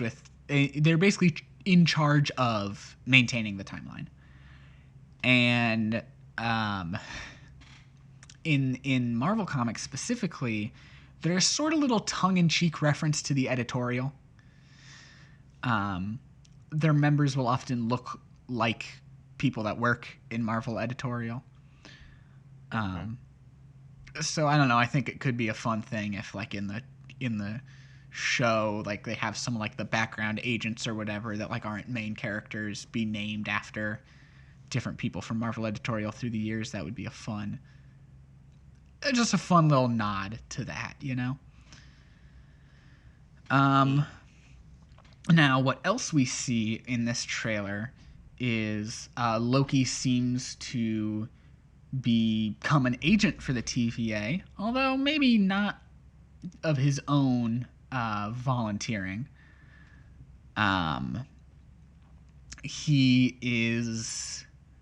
We see him on this plane, and it turns out that, at least in the Marvel universe, Loki is D.B. Cooper. Are you familiar with the story of D.B. Cooper?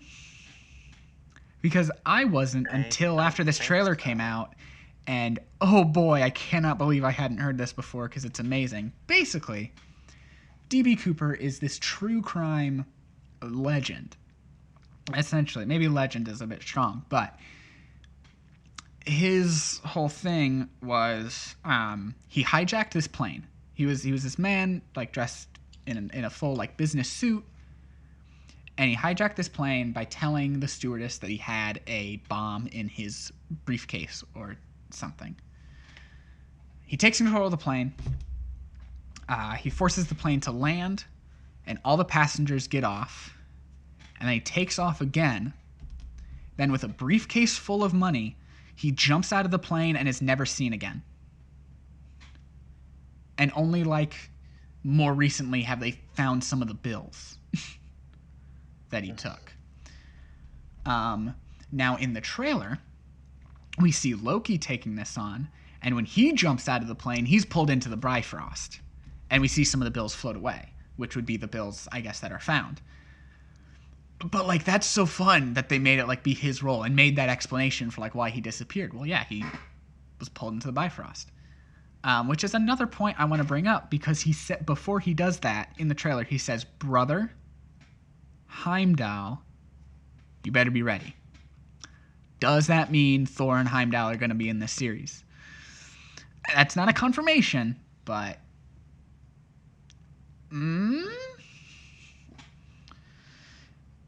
And with the amount of like effort that they put into this series, it wouldn't like be like too out there to suggest that a major character like Thor could appear, you know? Yeah.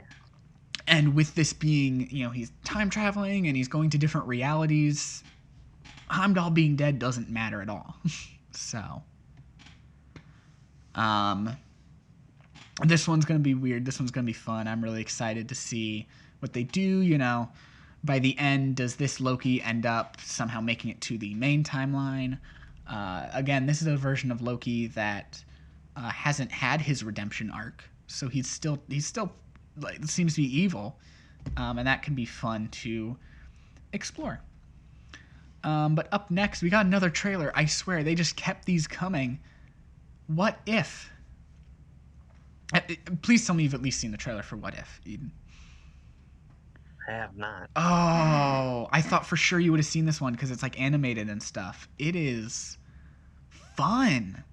I'm really excited for this one. I'm just excited for it to be its own like thing that like explores these other possible stories.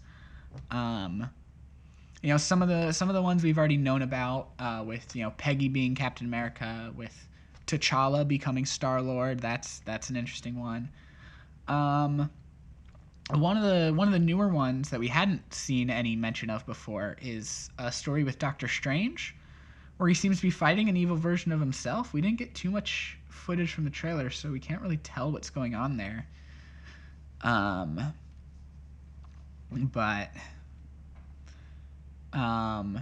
in one of the ones that I did notice was there is a shot of T'Challa Star-Lord talking to Howard the Duck.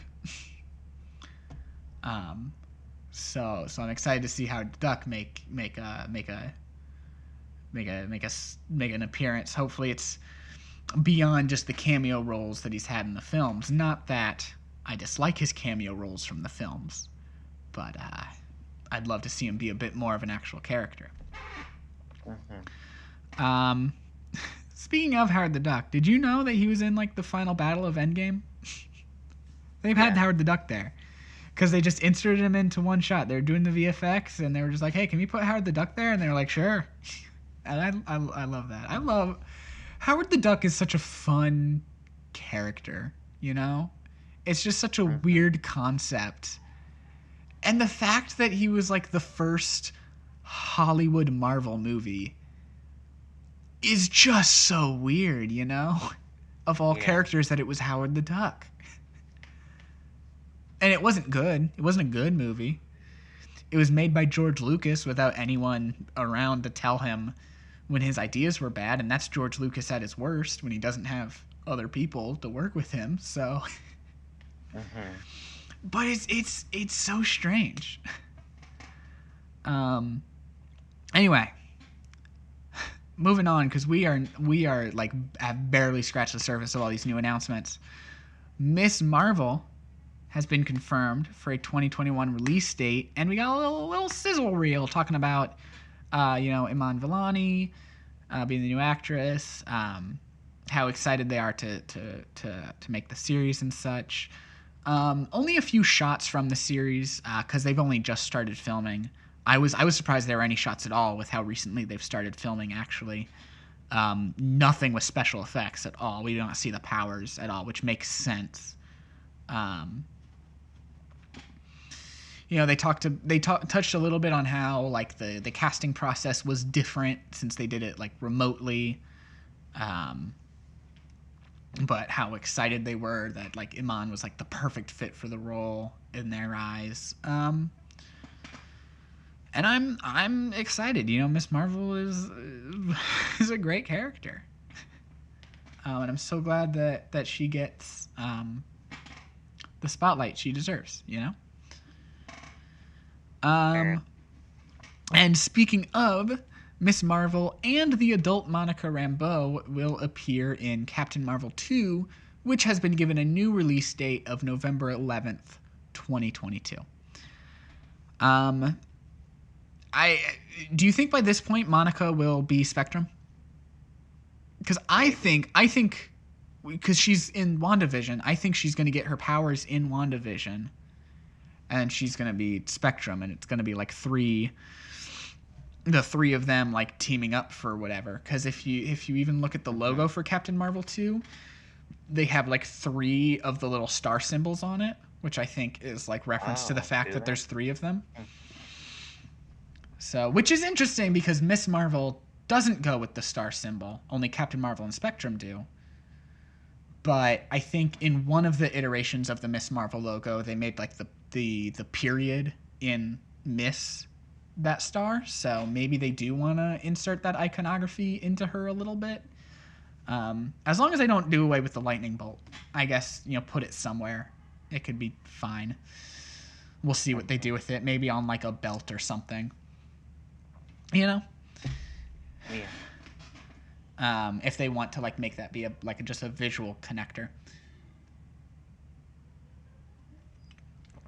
Up next, though, Haley Steinfeld has been confirmed to play Kate Bishop in the Hawkeye series, which will be releasing late 2021. We had kind of like already known this because set photos had gone out of Jeremy Renner and Haley Steinfeld on the set. We've even already, from some of these set photos, seen Haley's costume. But also from those set photos, we got Lucky the Pizza Dog. And that's exciting because Lucky the Pizza Dog is a good boy. He's just a dog and he eats pizza. Lucky the Pizza Dog. What else is there to say about him? So yeah, that's just lovely. Up next, we got a little bit of news about She-Hulk, including the inclusions of Bruce Banner, which, I mean, that was kind of like a given that Mark Ruffalo's Bruce Banner would appear at some point. But what's more exciting is the inclusion of Abomination, who we haven't seen in 12 years at this point. It'll be even longer when the show comes out because I'm guessing like a 2022 release date for this. So like 14 years at that point, 13 and a half. They really don't touch on the lore from the Incredible Hulk that much, which, to be fair, it's not a great movie. It's one of the weaker MCU films. But yeah, I've just always kind of wondered what's happened to Abomination. They like referenced him on Agents of S.H.I.E.L.D., which now has like a tenuous grasp on the canon of the MCU. Is it canon? Is it not? Does it really matter at this point? Are they ever gonna acknowledge it? Probably not. But it'll be interesting to see what happens. And they teased, that, well, she's a lawyer that specializes in superheroes, so you never know who's gonna show up. They did a little of that. Yeah. Daredevil, please Daredevil, please Daredevil. I want Daredevil so bad. I want Charlie Cox to stay as Daredevil because he played such a great Daredevil, and this would be a great place to put him. I really want to see Jennifer Walters go up against Matt Murdock in a courtroom. Like, it has to have happened in the comics, right? There's no way they haven't gone up against each other in a courtroom in the comics. Yeah, I'm fairly certain it has. I'm drawing a blank right now, but I feel like it has. But anyway, they've said that Jennifer's main personal struggle through the series will be her trying to be taken seriously as a working professional. And I'm putting this in Kevin Feige's words, despite the fact she is well over 6'7" and green. So that seemingly confirms that she will be in She-Hulk mode all the time.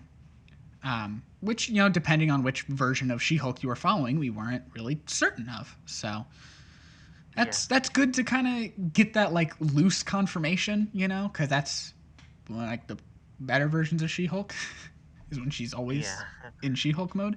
So now I'm wondering, does that mean we'll skip over her origin, or does that just mean we'll like get through it quickly, or maybe get it through flashbacks? We'll see. But these are all shows that we knew about. So let's get into some shows we didn't know about, starting with Secret Invasion with Nick Fury and Talos. I mean, that's nuts to just drop Secret Invasion on us like that. And I think it being a series, I was like, at first, I was like, really? A series? Like, this is such a big story, and you're doing it as a series instead of a movie? But then I thought about it, and I'm like, no, that makes a lot of sense. That really lets you, especially when you're making movie quality series here, that really lets you like get into it. It's basically just a long movie at that point, I think he even described Falcon and Winter Soldier as a Marvel Studios movie told in 6 episodes. So like, they're even like thinking of it that way. And that's great, I think. And what I predict, and of course this is, the thing that makes me think this is Kevin Feige said that this series and the next one we're going to talk about will both play into events of the movies and will affect them. So what I think is that the Secret Invasion series is going to be more like the start of the Secret Invasion, and it's going to kind of like maybe appear to be a smaller thing, and like they think they've like stopped it and taken care of it, and then like at the end there's a reveal that it's way bigger than they thought it was, and that's when it starts to come into the movies. Like Captain Marvel 2 would make a lot of sense because Skrulls were a big part of the first one. So we'll see where that goes. But I did mention, the next series is one that both Eden and I are very excited for. And you know what? I'm just going to give you the honor to say what it is, Eden. Oh, okay. Ironheart. Ironheart! Disney Plus series. Yee. Very happy. Ironheart. Just kidding. Yeah. Her own. I'm so shocked by this. I really am. Like anytime anyone brought it up, I was just like, no, it's not going to happen. She's too new of a character. She hasn't even been in the comics for 5 years, and here she is.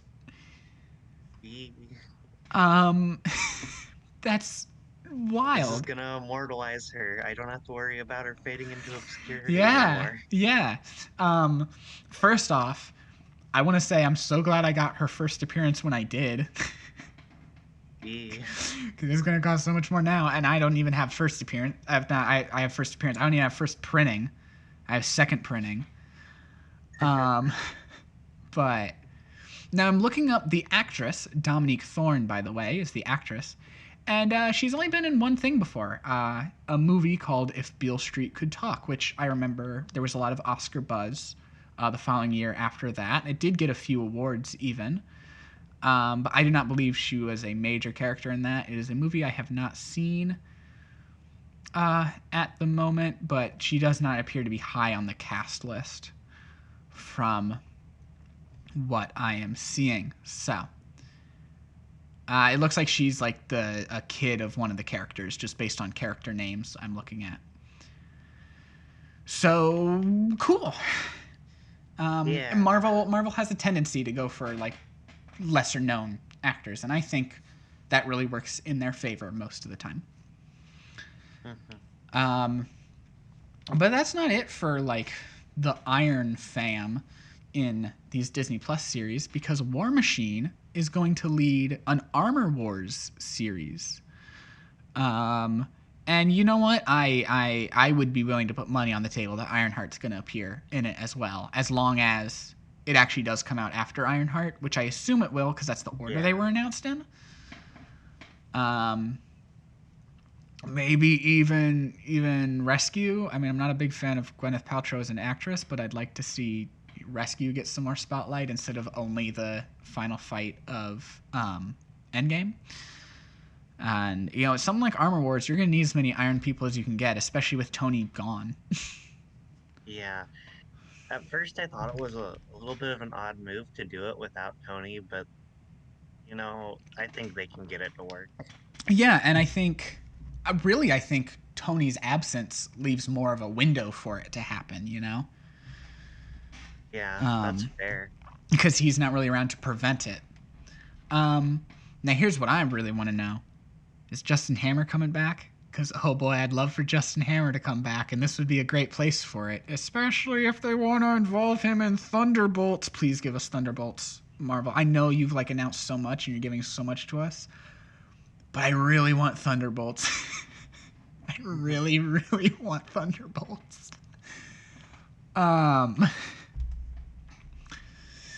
But yeah, obviously, all we can do is speculate. The only thing that's actually been confirmed is that it's a series and that War Machine is leading it, with Don Cheadle reprising the role, of course. So, let's move on a little bit, because Marvel is extending their Disney Plus presence beyond just these mini series of film quality. They're also producing Guardians of the Galaxy Holiday Special,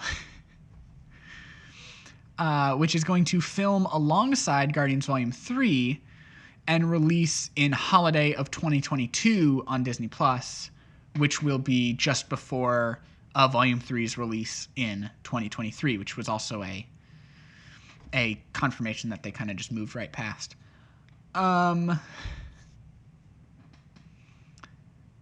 Come on. Guardians of the Galaxy Holiday Special. When James Gunn kind of addressed this on his social media, he also mentioned the fact that this is a story he's kind of bugged Kevin Feige about for a bit, but they just didn't have like a place to do it. And also that he genuinely enjoyed the Star Wars Holiday Special as a kid. So I'm expecting a lot of fun here. Now, with the information in mind that this is a story he's wanted to do for a few years, I wouldn't be surprised if it takes place in between Guardians Volume 2 and Infinity War, instead of like leading into Volume 3, so that Gamora can be a part of it. And personally, I hope it does take place there, because as of right now in the MCU, we kind of have just a 4-year time gap where we don't really know what happened to the Guardians then. And this would be a nice way to address that a little bit, because Guardians Volume 2, it takes place just a few months after the first one in 2014, and then we skip ahead to 2018 for Infinity War, and we can tell, Peter and Gamora, their relationship is a lot closer, but I think this would be a good opportunity to see that relationship grow a little bit. Maybe we can, just for fun, throw in a child Groot. Because we kind of skip over that. We go from baby to teen. So we do child Groot. But speaking of baby Groot, which this was not an intentional segue, but it's a pretty good one, Baby Groot will be getting a series of shorts on Disney Plus titled I Am Groot, which promises new and unusual characters. Now, I don't expect these to be important to the canon at all. They're shorts, clearly just made to make something new with Baby Groot. But I don't really mind because it's fine, you know. The fact that it like isn't like really important to the canon kind of makes it sting less that they're clearly doing it for marketing purposes, you know. Yeah. So, you know, it's not like they're just like, oh, we're killing Groot again so he can be a baby again in the new one. You know, they're not doing that. It's not really going to hurt any narrative to do that. So these will most likely, you know, either take place in between Guardians 1 and 2 or shortly after 2. Up next, though, we do actually have a few more pieces of movie news that they ended the presentation off with. The first being that we know who Christian Bale is playing in Thor: Love and Thunder, and that is Gore the God Butcher. What do you think? How much do you know about the character Gore the God Butcher? A little bit, not a whole lot. But... It's very interesting. I really wanted to research him because it sounded like a neat character. His whole thing is he's an alien. He's literally from a planet that has no name. And he was raised with this belief that like, oh, if you pray to the gods, they'll be there for you. And then his parents die, and he grows up and gets married, and his wife dies, and all his kids, like half of his kids die, and he's come to realize the gods aren't there for me. The gods suck. I want to kill them. Now, in the comics, he has a whole symbiote thing that I feel like they're probably going to gloss. They're probably going to like change that up a little bit, because that, you know, plays into like Spider-Man lore and just how like difficult that is a bit. Sony might be a little weird about that. Who knows really how much, you know, that initial deal was about like symbiotes and stuff, because it hasn't really been until the more recent years that symbiotes have left, you know, beyond Spider-Man stuff and have gone into other corners. So I can definitely see that the original deal written, you know, back in 1990, whatever, with Sony would have covered all symbiote activity, since at the time it was really just, you know, Venom and Carnage and other Spider-Man characters. Yeah. So we have to see how that works, you know, because then again, you kind of had the thing where both Fox and Disney were allowed to use Skrulls, you know. You had the whole thing with Scarlet Witch and Quicksilver. It's like, well, you can do this, but you can't do that, and then, you know. And now all of that's irrelevant now that Disney bought Fox, and that they're going to buy the world and the sun, and they're going to destroy the sun and make us pay for artificial sun so that we get to live.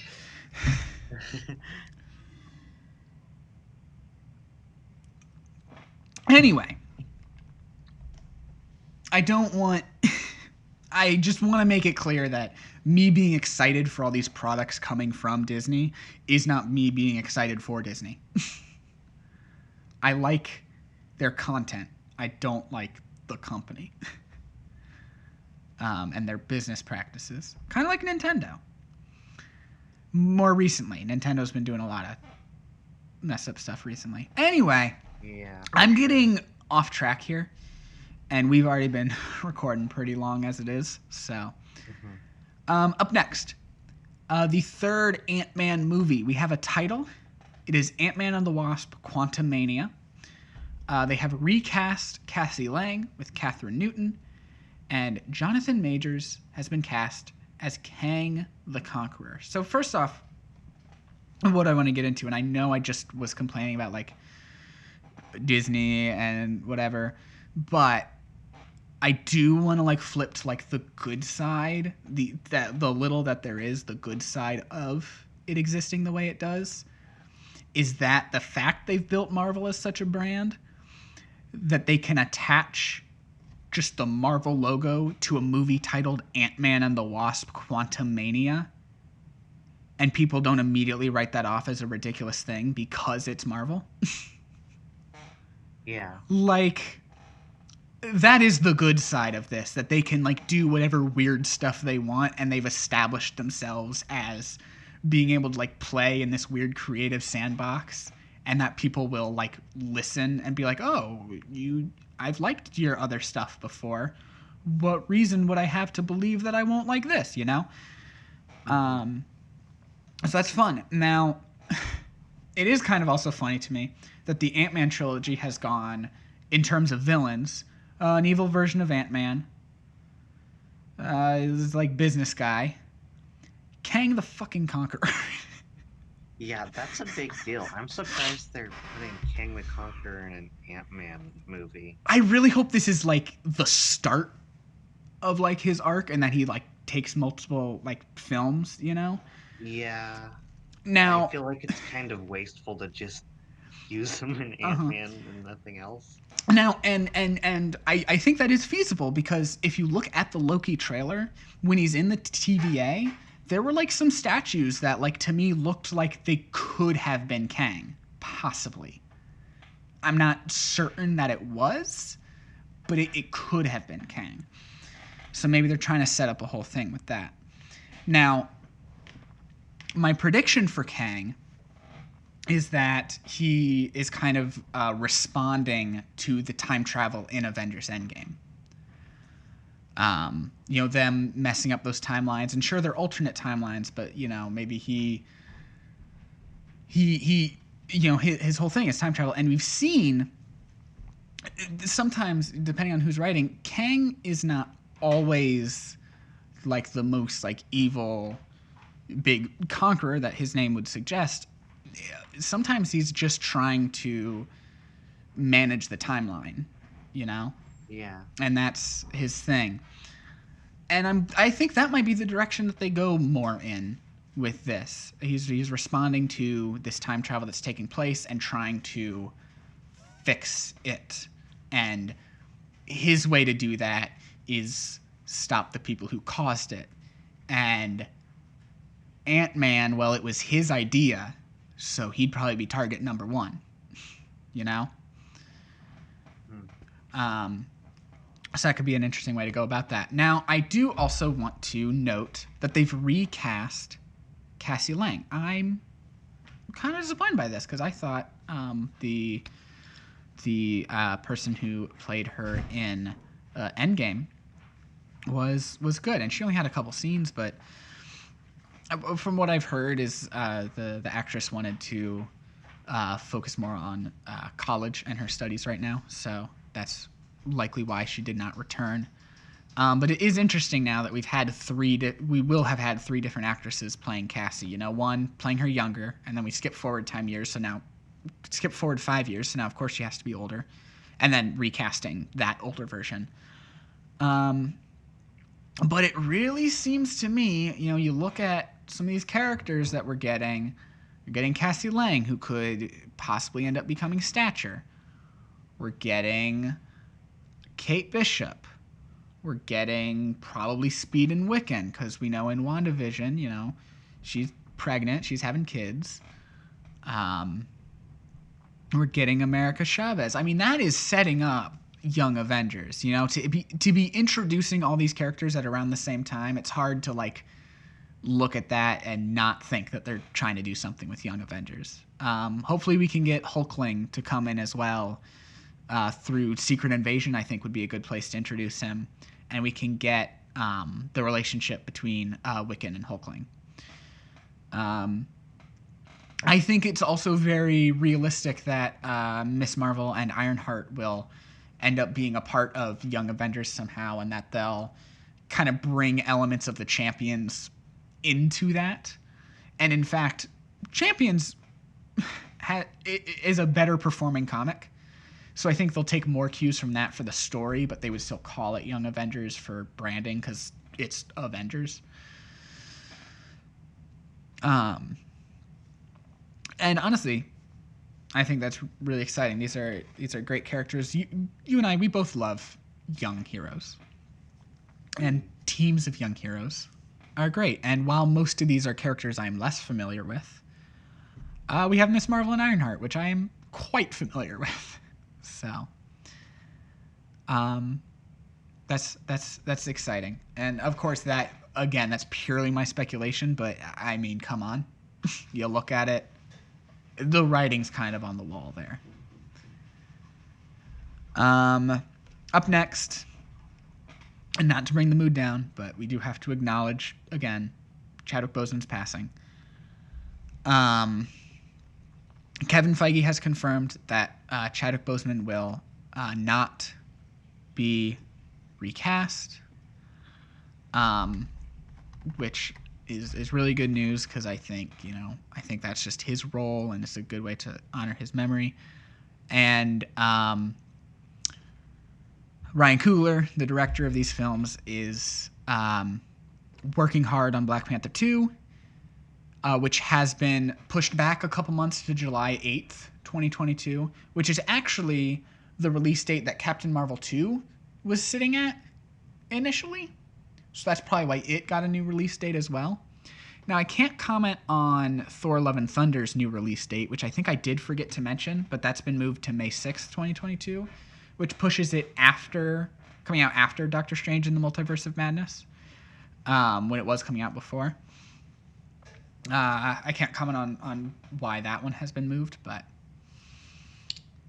just a little bit of shuffling around of some more projects. And then the last news, they left us with a real big one, Fantastic Four, and they gave us director John Watts for it. What's interesting about that is John Watts is now the first MCU director to direct within two different series. Well, that's not true, because we have the Russo brothers doing Captain America and Avengers. So, but to be a non team up series, I know the Fantastic Four is a team, but it's not a big team thing. Does it make sense what I'm saying?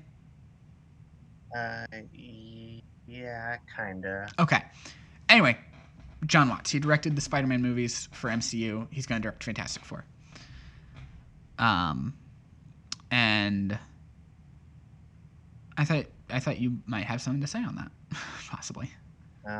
Especially how I know you aren't the biggest fan of the MCU Spider-Man movies.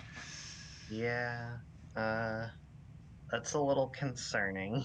And I can understand that concern for you, who's not the biggest fan. What I see is we can both agree Far From Home was better than Homecoming, right?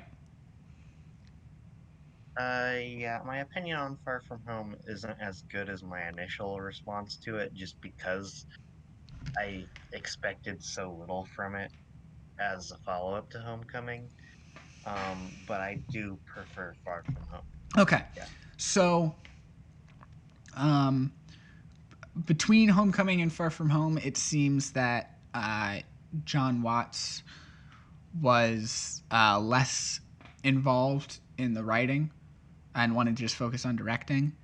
So I think if he takes that with Fantastic Four, but also even if he doesn't, he could still possibly just work with those characters better, so there's always that chance as well. And again, I'm someone who does like the MCU Spider-Man movies, so I am excited to see John Watts. Would he have been my first choice for director? No, but that's fine. But that's all from Disney's Investor Day meeting. Thank God, that was a lot. It was a lot. It just kept coming. I mean, seriously, I wish I had streamed my reactions or something. I wasn't going to, and then I was because it's not a fan event; it's an investor meeting. So I wasn't expecting a ton of big announcements. So I was just I'll just watch this, maybe we'll get a trailer for WandaVision. We'll get a new trailer for WandaVision and like a release date for Falcon and Winter Soldier, and that'll like be it. He'll say these are the other things that are in production, but we've announced these before. That's what I was expecting. But no, it was just trailer. Okay. I can calm down a little bit. You're talking about some things you talked about before. New series, Secret Invasion, Ironheart, Armor Wars, Kang the Conqueror, Guardians Holiday Special. I'm like, oh my god. Yeah, it was a lot. But that's not all the news we have. We have a little bit more news. In fact, like shortly after the investor meeting, it also got announced that Lady Sif is coming back. Jamie Alexander coming back as Lady Sif in both Loki and Thor: Love and Thunder. So really we wonder what's going on with that. Are the stories connected, or is she, like in Loki, is she going to be a different version of Sif, and then in Thor: Love and Thunder she'll be regular Sif? Who knows? It's so hard to predict anything about Loki because it's not going to follow like within the world of Loki is so open because it doesn't really fall within the MCU. Like it's the same version of some of these characters, but it's alternate realities and timelines, and some people are predicting that one of the alternate timelines in Loki that he goes to is one where he wins and like New York is destroyed. So we really have to see what's up with that. The King's Man has been delayed 1 month, now releasing March 12th, 2021. So now, it's now over a year past its initial release date, which was going to be February 14th of this year. Michelle Pfeiffer has seemingly confirmed a 2022 release date for Ant-Man and the Wasp: Quantumania. She made like an Instagram post that said "see you in 2022" or whatever. I don't believe it, honestly. I think maybe that was the initial plan, but I think now it's going to be early 2023 with how many movies are already in 2022. I don't think it will actually happen. So I'll wait until we get like a real actual confirmation on that.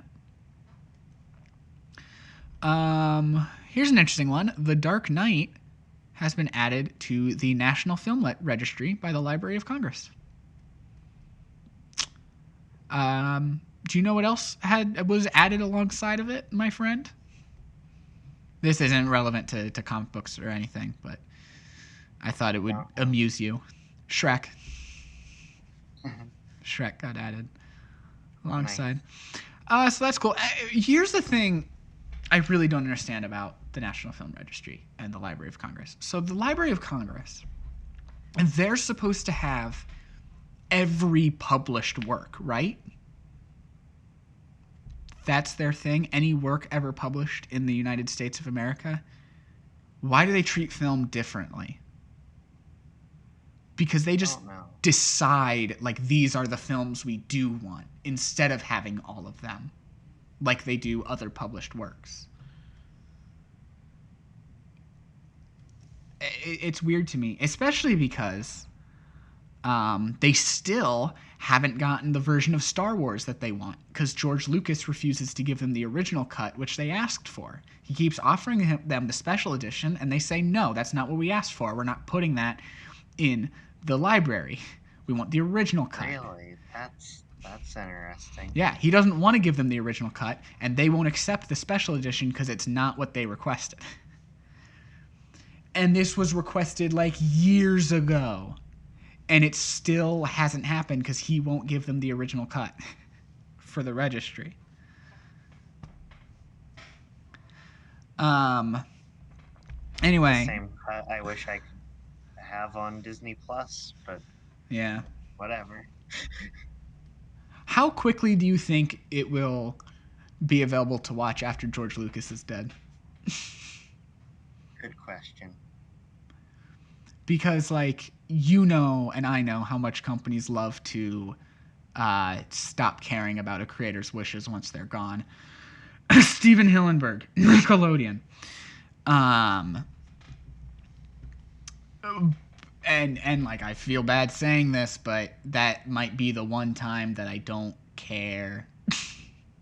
You know? I I mean, I really just it still feels wrong because it's like it's not what he wants, but also I don't trust a lot of George Lucas's choices anyway. So like, that I grew up with the old cut like VHS tapes, and every time I want to rewatch them, I I have hate those. knowing that it's I have those lying around, going but to my be dad won't let me take the plastic off of them, so I can't watch them. oof.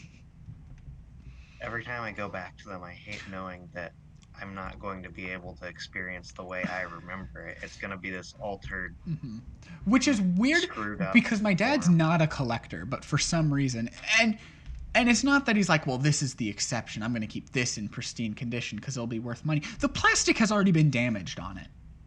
Like, it has started to rip open. But he won't let me finish ripping it open to watch it.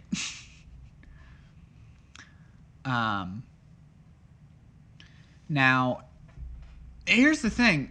Again, we're getting off topic here, but I do kind of want to touch on this. Not every change in the special editions were bad.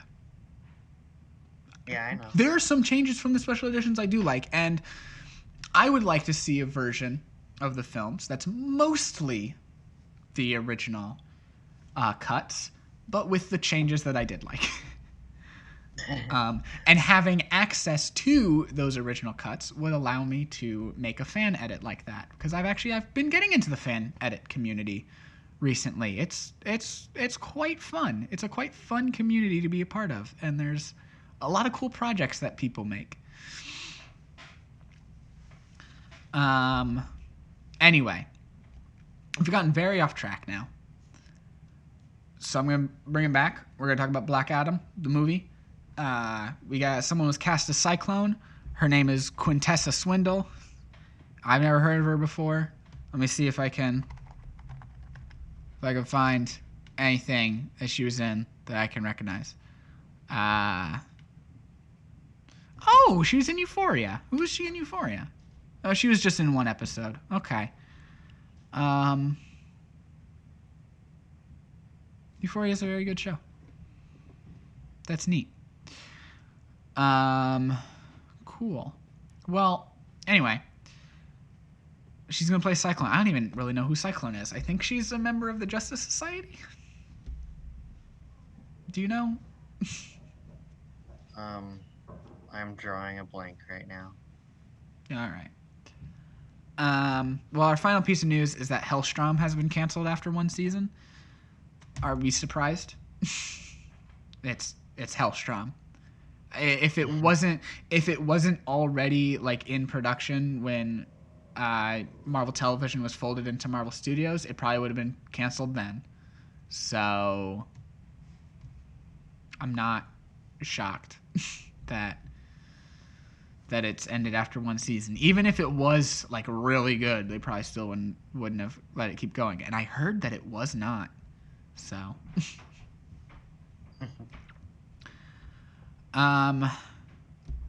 moving on next, though, we're done with the news. Eden, why don't you talk about the one issue of 616 that you saw? How'd you feel about it? I'm gonna keep this quick because I'm really sleepy and Well, you have wanna been. go to This bed. is a long episode, but I feel like we've I had a lot of liked good it. discussion. I felt like it was very revealing about the production of it. It really made me feel involved, and I haven't even actually ever sat down and watched the Japanese Spider-Man show, but it made me feel sentimental for it. That's a good way to Yeah, describe it. I honestly I think I'd agree. it's neat to know how they did a lot of the stunts. That was cool. Oh yeah, when he was like Um, climbing the Tokyo Tower, I was like, oh my yeah, god. every part of it that involves Stan Lee was great. Yeah. Oh, the at the end when he called Spider-Man his Mhm. son, that like really really hit because, and I think Yeah. I think I already said this, but it just how much he cares about Spider-Man, and you could see it in just the way he talked about him. Um, I really think he'd be happy to see where the legacy of Spider-Man has gone. Not that it's, not that he died that long ago, but I hope he could still be proud of Yeah. Spider-Man's legacy. I think I'll just leave it at that, though. Okay, well, then I'll finish it off talking about the Kate Bishop update for the Avengers game, which I actually haven't finished yet. But for those of you that are watching this live, I'm gonna get to that when we're done recording the episode here. So, and for those of you that aren't watching it live, I'll still be playing the other updates in the future on my Twitch channel, which is again twitch.tv/crystal__rivers with 2 underscores.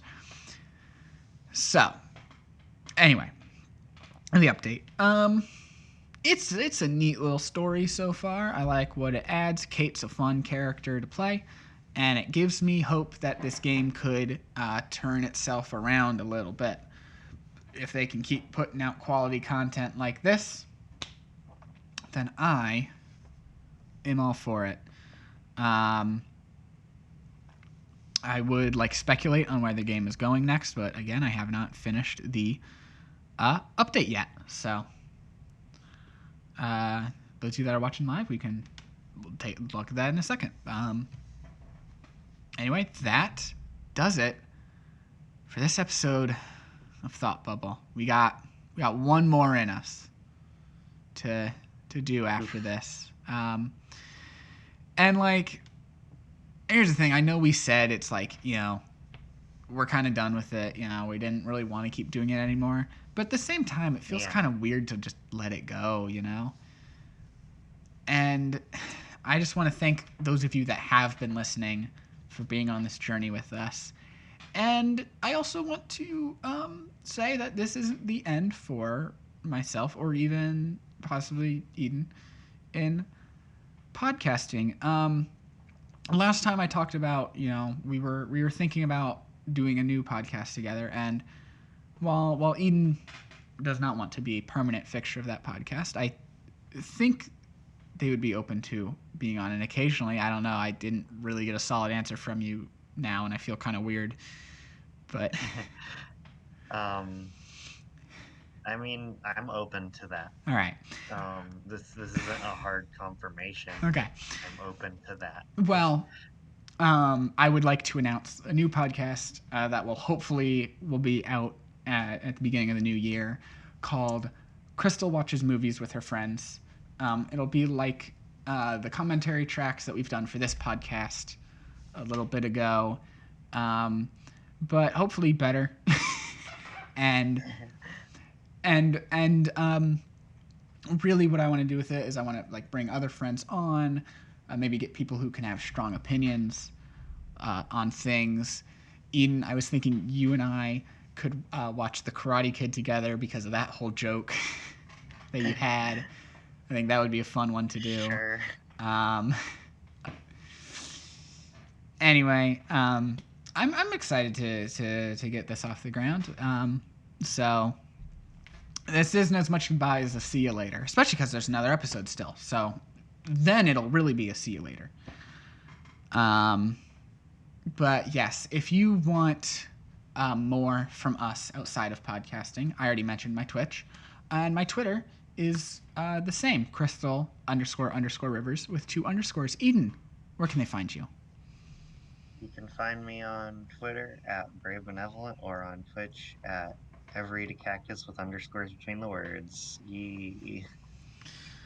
All right. Well, that does it for this penultimate episode of Thought Bubble. We will see you next time for one final time. See y'all. There we go. Alrighty. We did it. 2.5 hours. Seeing as how long this one is, I can't promise that this will be done editing on time, especially since work hours and stuff I understand that. and other things.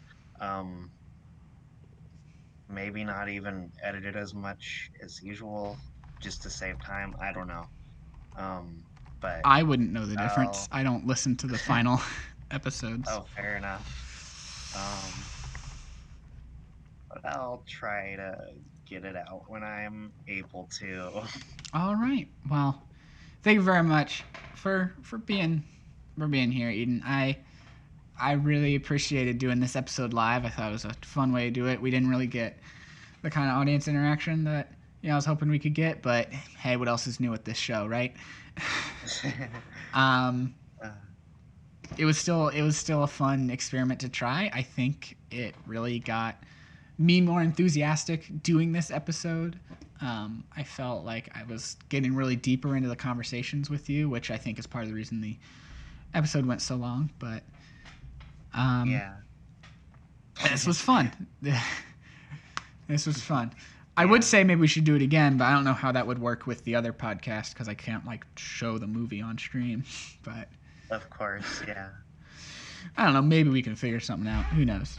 Anyway, Well, I you need go. to go give my partner attention because Go do that. I want to do that. See ya. See ya. Bye. Goodbye. All right. Well, it is exporting the audio from that episode right now. I am going to cut to a Be Right Back screen. I'm going to go take a bathroom break, set up the PlayStation to play Avengers and all that good stuff. So this will probably be a bit of a longer break, but I'll see you in a few minutes.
I am back, and the Elgato doesn't seem to be putting up on the screen properly.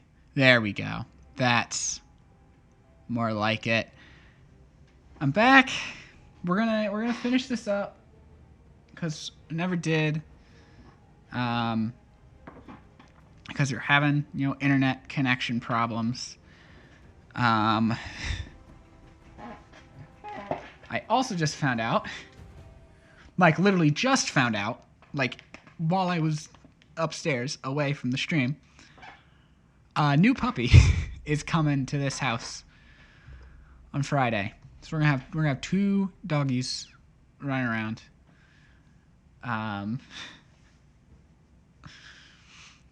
So that is some exciting news as well. Now, recording the podcast, that was fun. That was fun to do on stream. It was different. It was a little different, but I'm really glad that we did it once.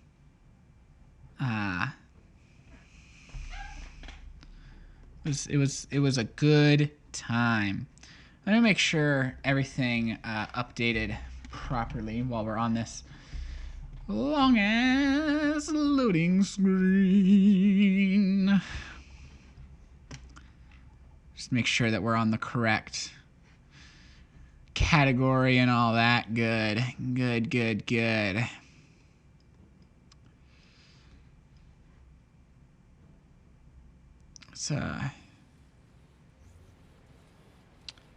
It's quite a long loading screen though, isn't it? Oh, here we go. We're back. We're gonna go hit up that last. Oh, there's new stuff in her cosmetics. Ah, new takedowns. Okay, good. The last little thing on here, and we're just gonna end the stream after that. I'm not gonna do like any more level grinding or anything today, and this will count for this week's Avengers stream because normally I do it on Wednesday. But tomorrow Fall Guys Season 3 drops, so I want to do that on Wednesday instead. So that's what we're going to do.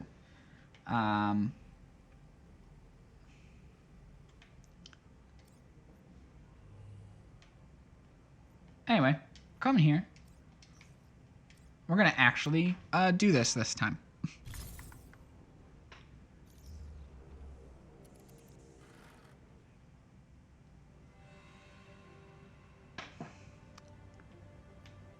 I just want to double check that Kamala is coming with us. Good. Let's go.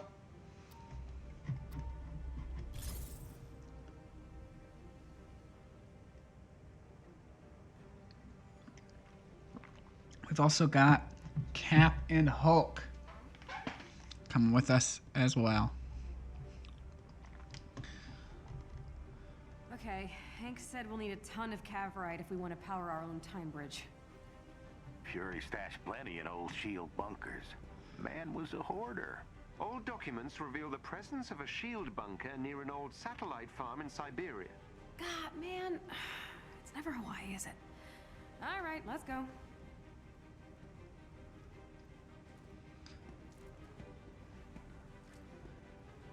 Another long loading screen, because this game has long loading screens.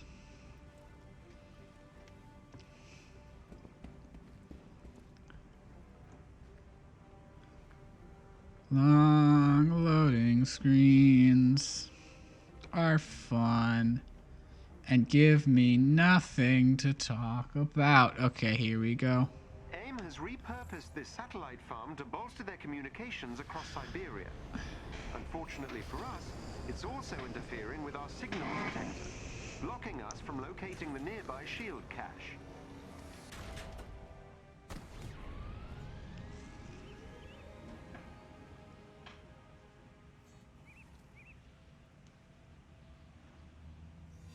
All right. We're gonna need to shut down whatever's jamming. Where are we going us off to before we can first? find that Because it's not the cavorite. main objective. Let's Main get to it objective's again. over there.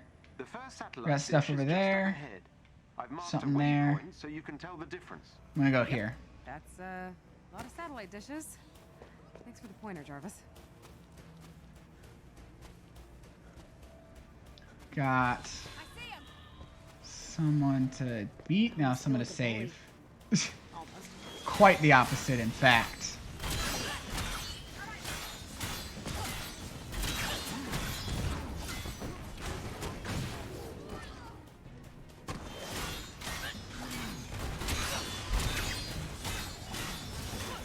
Alright, you're safe. That did it.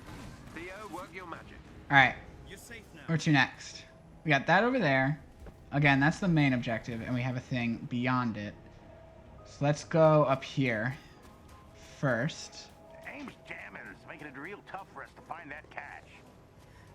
Yeah, let's hope they haven't beaten us there.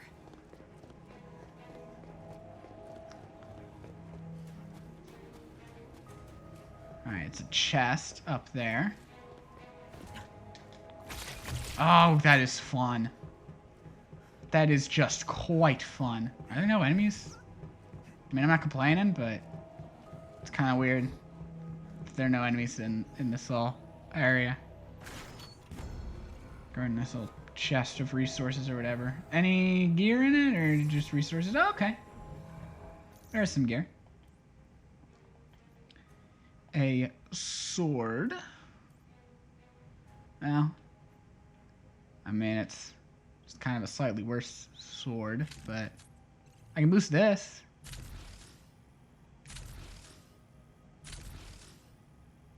A bunch. So let's do that. I can boost this once. I can boost that once as well. There we go. Alright.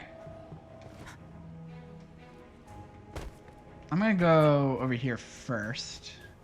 Just get it out of the way, and then we can go to main objective. Oh, some resources. Take that. Oh, look, there's another thing out that way.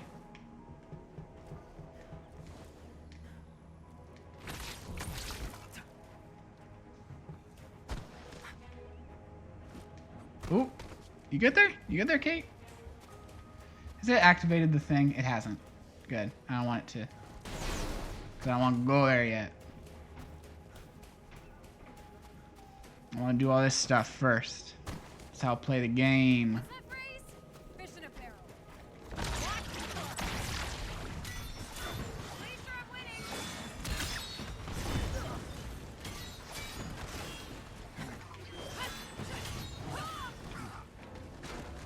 winning. Alright. Was it things to shoot? Okay. Well, Kate can do that. How many things to shoot? Oh, one up there. Alright, so probably 4.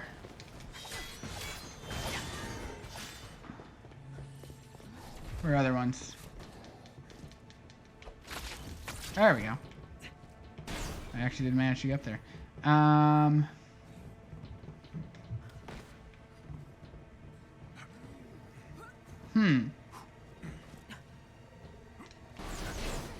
I cannot find the other things to shoot.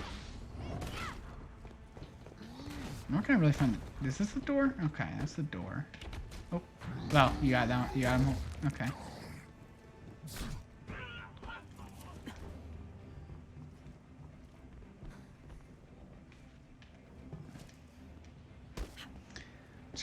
Just trying to find. Got that one. Oh, here we go. Here's one. That one. Oh god. Oh god. Why did I jump so far? And that one. Okay, it's 3 of them. That's weird. It's weird that it was 3. Usually it's an even number, or it's just 1. I don't think I've ever seen it be 3 before. Yeah, I guess it's kind of better. So I'll take it. Oh. Let me dismantle that. We don't need that. That was worse. Alright. Next, off to, there's a thing that way.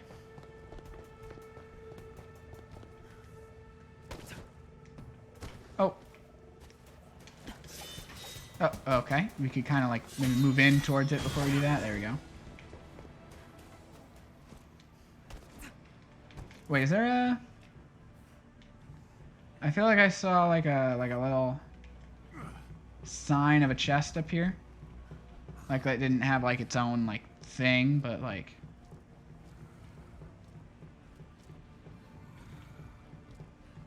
It wasn't a big thing.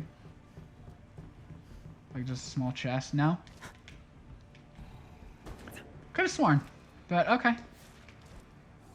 Where are we going? Over here? Oh, we're fighting a big boy. We can fight a big boy. Yeah, oh, that's fun. Up there. Decoy. Where are you at? Oh, not quite what I was going for, but that's okay.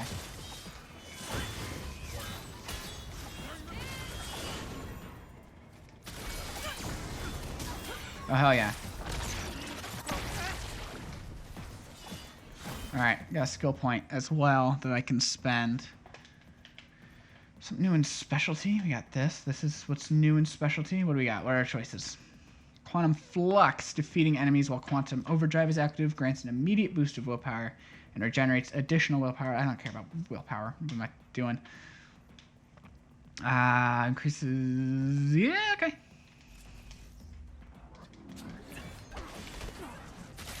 Let me get another warp arrow in there. Ah, jeez. That just does good damage. And another decoy. The decoys are good. There we go. Got some new gear that wasn't really worth it. But I can dismantle it for resources, so I'll take it, I suppose. Got anything else other than the main objective? No? Alright, well, let's head down to the main objective. This is fun. I just ran out.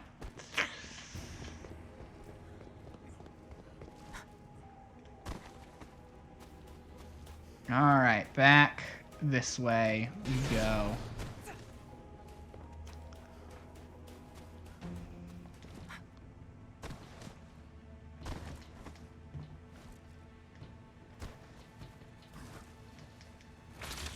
You're at the interference site. Destroy AIM's equipment and it should disrupt their system.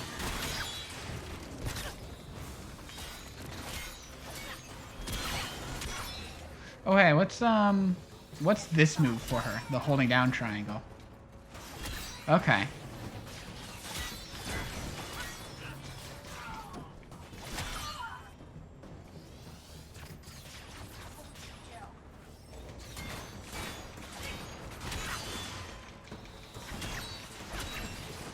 Oh my god, come on. Come on! I get like one hit in. They're not letting me combo. Which, I mean, I guess makes sense. They don't want me to combo, but I want to combo.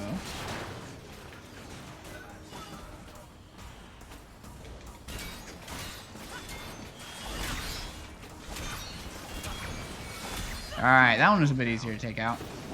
Now I have to C.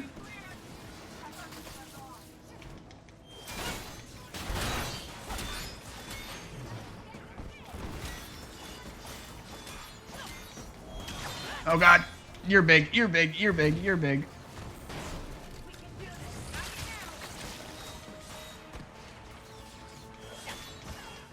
Oh, I got picked up and slammed to the ground.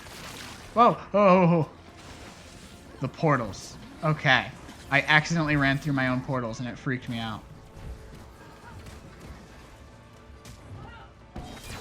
Oh, that's not what I was going for.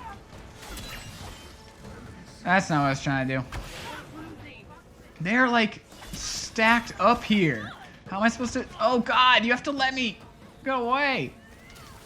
They're like stacked up right by this thing. How am I supposed to take care of it? Oh my, what the hell? You were not up there. You like teleported up there, but not the way I teleported. You can't teleport. I can. You shouldn't be able to teleport. What the fuck?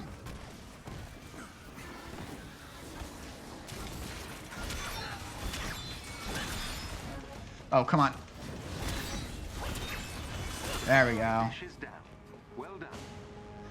Whew. All right, there appears to be more. Alright, I got another skill point. Let's, ooh, I can boost this. So let's take a look at where I should spend it. Should probably put some more things into mastery, huh? Maybe my melee. Increases the stun damage of all melee attacks. Increases the damage of all combo finishers. Increases damage dealt by the explosion on the demolition charger. I think increasing damage on combo finishers is a good one. One satellite dish interfering with our signal. Track down the second installation and shut it down. You got it.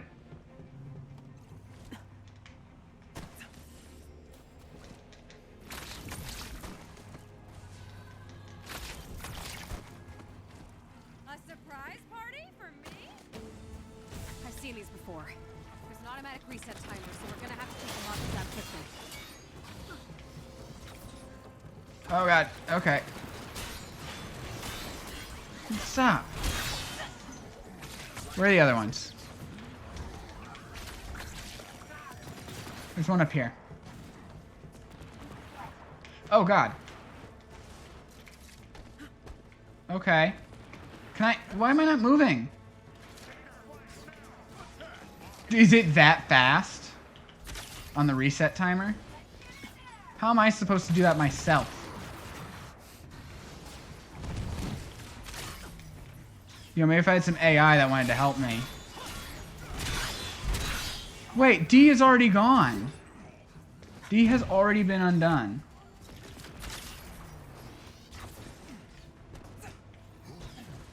I don't even know where the other two are. E is up there? What? Oh. Okay.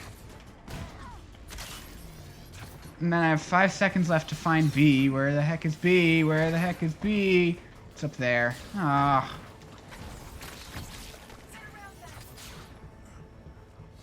That's B. Okay. I can handle this. I can do this. Oh god, okay. Sure.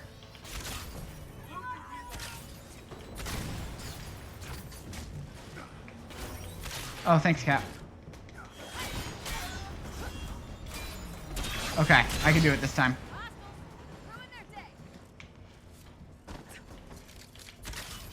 There we go. Installation has been disabled.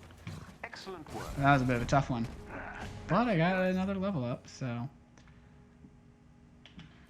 let's put it into ranged, maybe?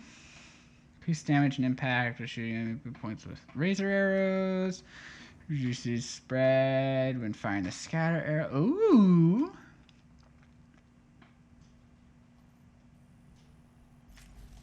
I like that. I like that. I'll take that.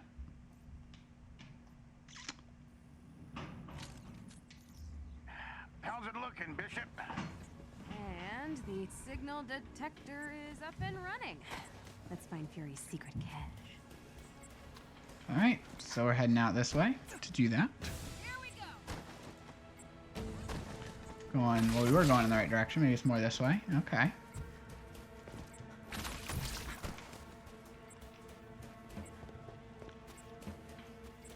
Getting quite close. Oh? Perhaps down underneath in that little... this little cavey wavy. Note to self, never say cavey wavy again. That was just weird. Oh yeah, that looks like it to me.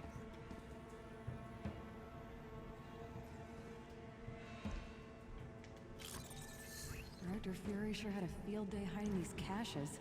An ice cave? Seriously? Yeah, he always figured, we're super spies, let's own it. Yeah, I guess. That's, you know what? Fair enough.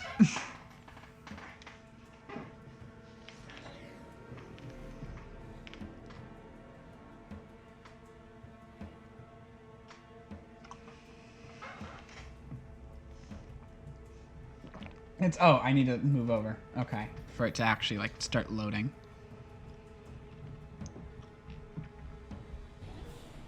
So, what exactly was this Cavorite used for? You know, besides building time bridges that could blow up the world? You're not sure, kid. Nick was always tight-lipped about Cavorite. Used to glare at you with his good eye whenever it got mentioned. So secret and dangerous, huh? Yep. And now AIM's got their grubby hands on it. One hell of a headache. Alright, well. Ooh, nice. I was in the mood to hit something. Was this like a different setup for a... Ooh, okay. Okay. A slightly different setup for a vault. I am happy about that. Happy that it's, yeah, it's a little bit of variety. Here we are. Goes a long way.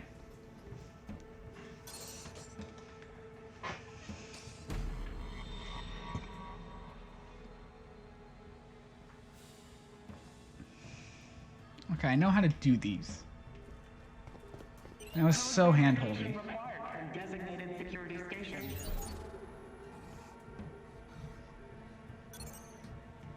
And then 2 is over here. Oh, hello. Code verification required from designated security station.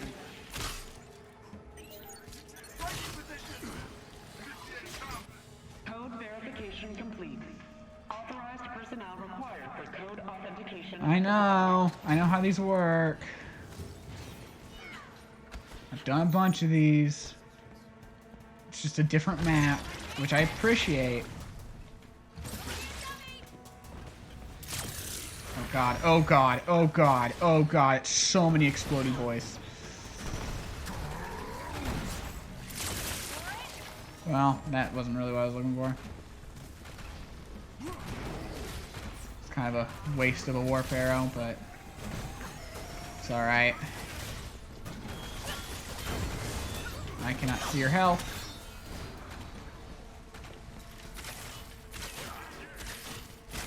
Yeah, that's going pretty well.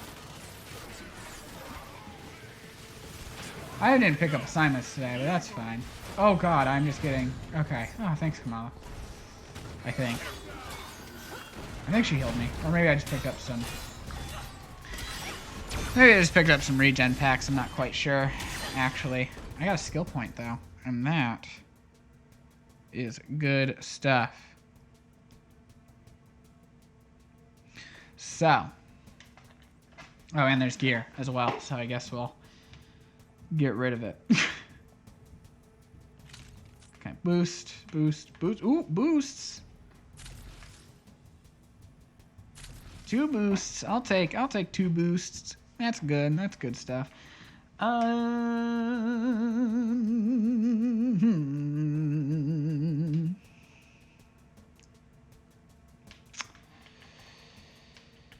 Let's see what we got here. Trick shot will now pin a single enemy instead of passing through targets. Pinned enemies will remain stuck to... Ooh. Pinned enemies sounds good. Increase the damage with fully charged scatter shot. Reduce the time it takes to fully draw and charge the explosive arrows.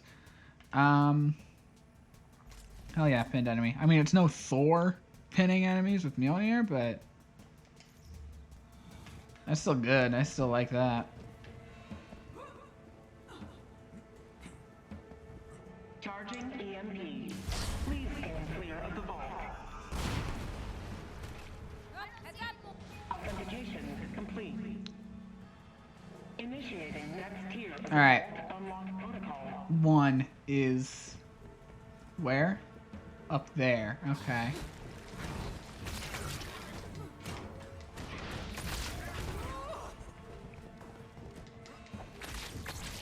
Code verification required from designated security station. Alright, and then 3 was down here. Code verification required from designated security station. Alright, I like that it's a different map. I really do. I really like that the vault is in a different map. And where can I find 5? Code verification required from Up here. designated security station. Oh, damn it. Oh, nope. Where are we at? There we are.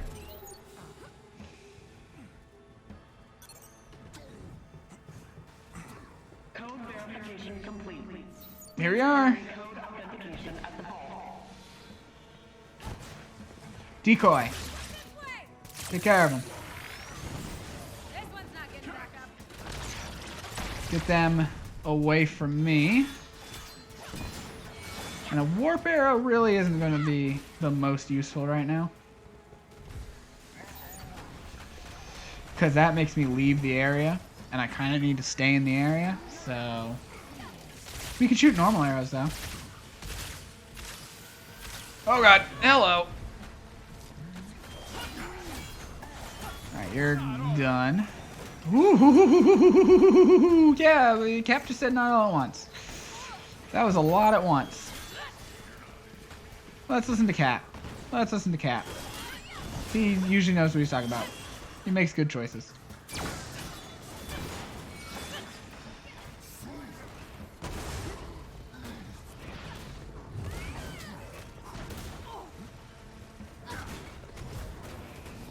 Charging EMP. Please stand clear of the vault. Authentication complete. Initiating next tier of the vault unlock protocol. Which is... Okay, 5. Okay, okay. What the hell? I was supposed to be able to... What am I doing? Teleport up there. Stop falling off of shit. Stop falling off of shit. Get up here. Okay, come on. Get up here. Get up here. Get up here. Why? Don't launch yourself across the room. Get up here. And stand right here. Let me shoot that. Before it shoots you, but it's too late. It's too late to do it before it shot you. Because it shot you already. Up there. Shouldn't have jumped all the way down. Should have done like a lap. There we go. There are turrets I can shoot from here. No. 3, I believe, is down there. Yep. Oh, yeah. That's a big jump. My decoy is ready.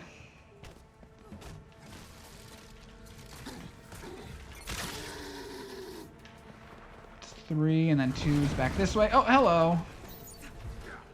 Just passing through. Code verification required from designated security station. I want this. There was like a code. There's a code, a gear or something up there. Okay, cool. I mean, like I was jumping and stuff, so I shouldn't have been in that range, but whatever. I need health. That's good.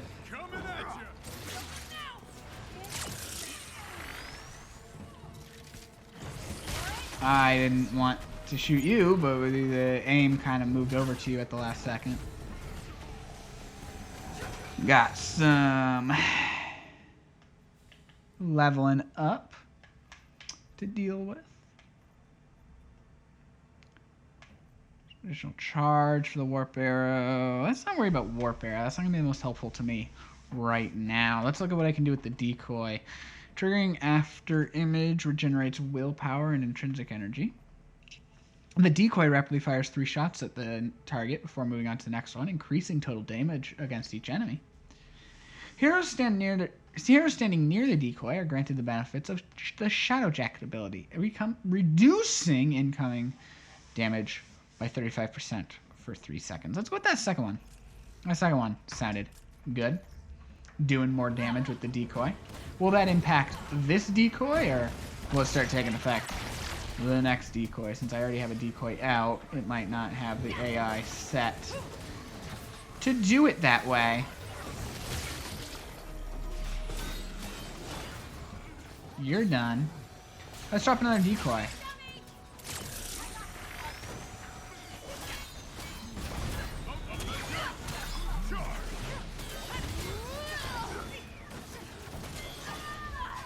There's a lot happening right now.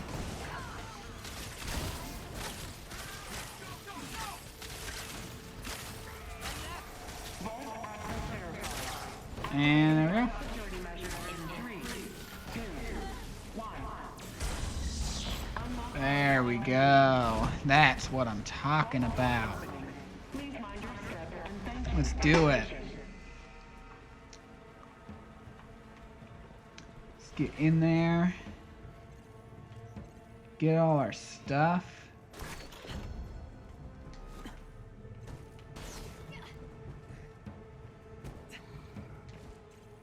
You open our chest.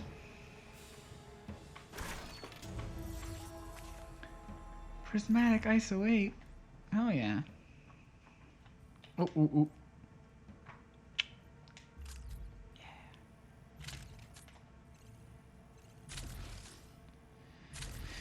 Can boost that all the way, I think. And that's it. That's the only better gear. All this gear I've got. And none of the rest of it's an improvement. That's so sad. But I should be able to boost something. Yeah, that. Okay. And now we do this. Think this will be enough for the doctor? Looks like it. Let's meet back up with Pim.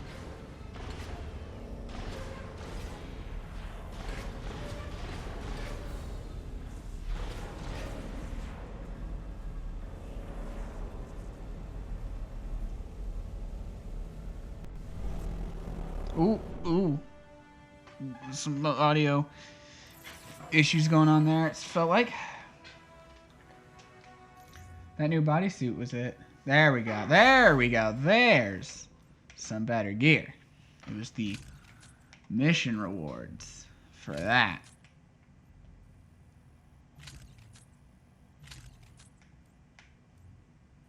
Boost that a couple times. Another. Just intelligence. Intelligence. Get out of there.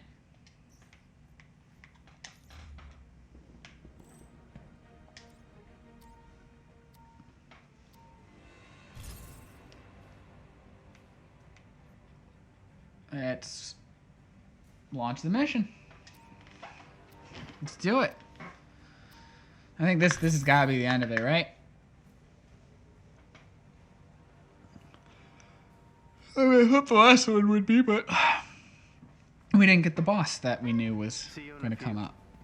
So that's got to be this one. We had to build the bridge in a separate location. It's too dangerous to have near the anthill, let alone inside it.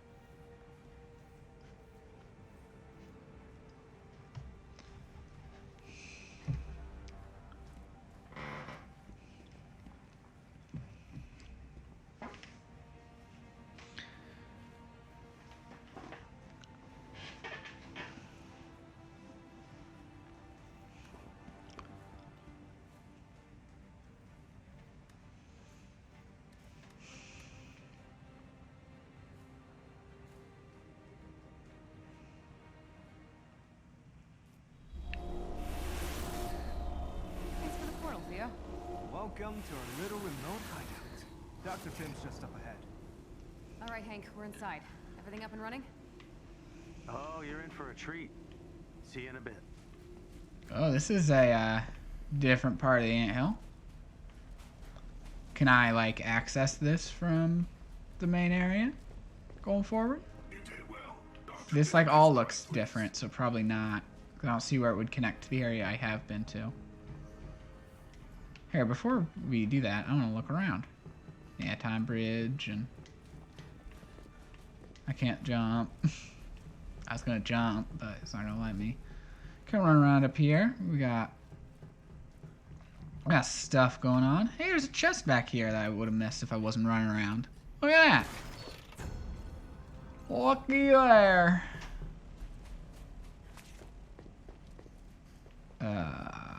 Skibidi-boo-boo-boo.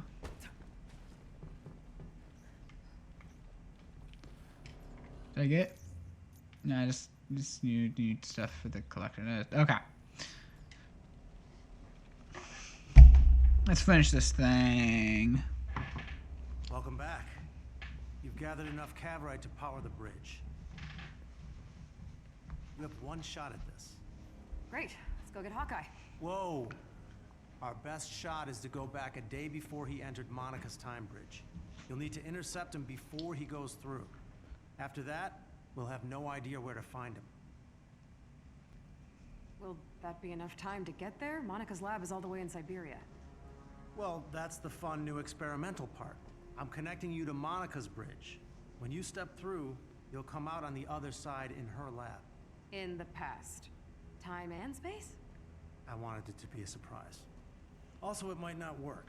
But if it does, we can stop Clint and destroy the bridge. That should repair whatever damage Monica's done. I'm gonna go ahead and ignore the might not work part. Nice choice.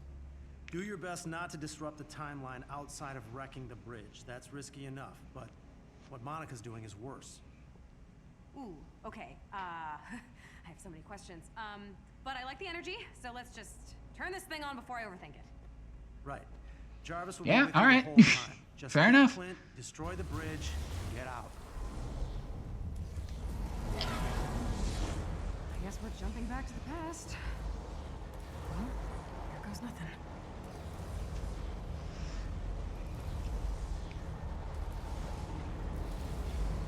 Let's do it.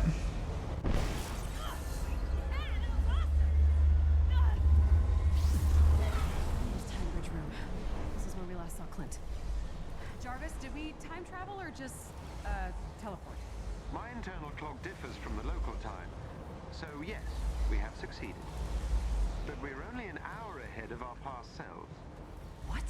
Instead of transporting you a day before Clint's arrival, you have arrived an hour before. No, I get it, Jarvis. We have to move. We have got to go. There's not a lot of time. Hey guys. You alright, Iron Man? Passing through. Probably shouldn't be doing this. This could, you know, completely mess up the timeline or whatever. Stay out But of our way. Jarvis, do you have eyes on Clint? Scanning the area. another level up. I'll take it. Take it. Let's get that.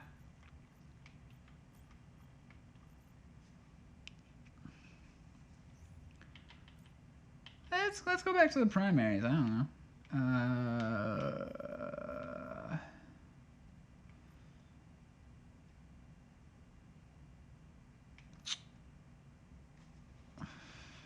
know. Okay. Ooh. That's a fun one. All right, elevator.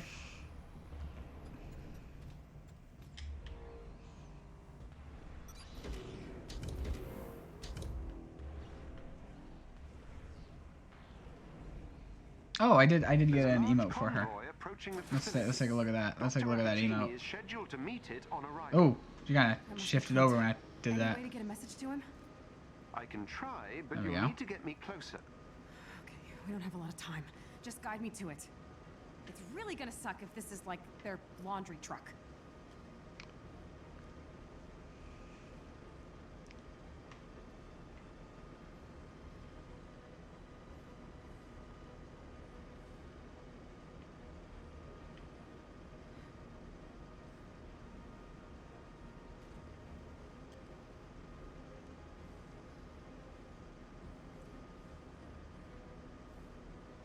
Alright, come on. Come on, come on, come on, come on, come on, come on, come on, come on, come on, come on, come on, come on, come on. Long loading screens disguised as elevators. Familiar? I'm picking up the convoy ahead. We'll have to get Clint out of there before it reaches the facility. Oh, looks like we found a welcome party. Didn't I already wipe the floor with you guys? Take a number and get in line. Nice. Oh wait, I wanted to do that. Oh. Oh, that's fun. It costs intrinsic energy, but that's fine. 'Cause that was a fun move. Ah! Monica, we're still early. That means we have a chance. Got eyes on the enemy. They've split up the prisoners. Something about a security breach. Let's get this cell open. Whatever Monica has come to this prison is be good. Jarvis, give me Thea. Kate? Wait a minute. What frequency are you on? I thought you were talking to Pim on the other line. Yeah, I'll explain later. Much later. And, don't question, I told you, I just need to get these prisoners to safety. Ah! Fine. But I ran through the portal accidentally.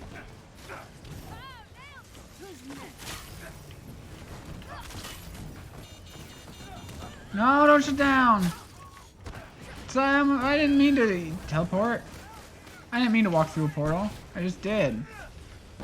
I still make one weapon. You're looking at.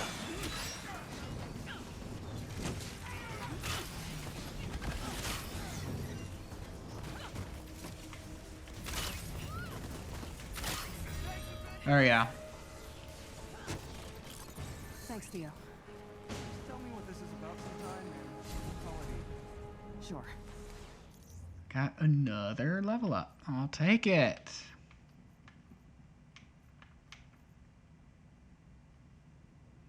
Sure, why not?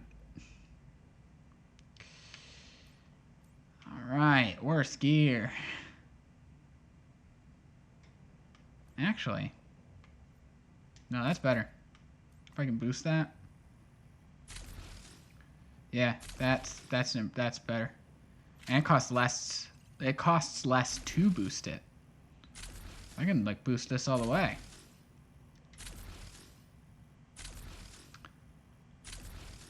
And it's legendary. So like that's pretty dang good. All right, let's boogie. Where's the rest of the convoy? Where are we The headed? bigger convoy lies up ahead. Follow the ridge and you'll reach it. There's another thing up there. I want. Hostiles inbound. There's a thing over there that I want.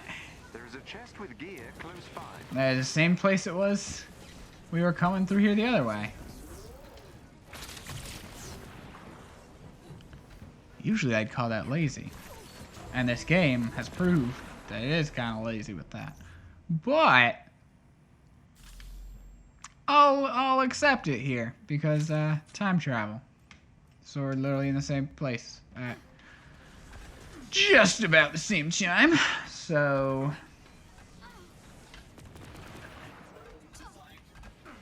got a thing over on the other end of that wall, so we're gonna have to run around it.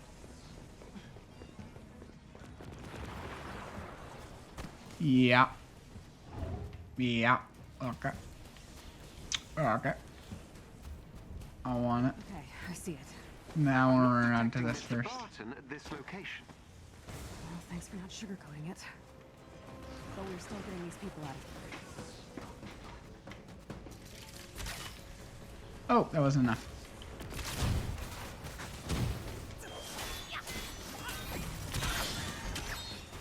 Isn't your forte?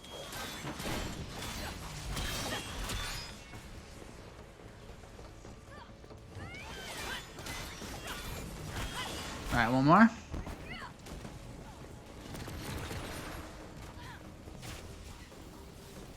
Up here, maybe? No? Where is it? Where's the fourth one? There it is! Ooh. Get out of here. Let's open that up. And it is some stuff. Not better gear. Not even close to being better gear, but and some stuff. All right, yeah, let's go to main objective now.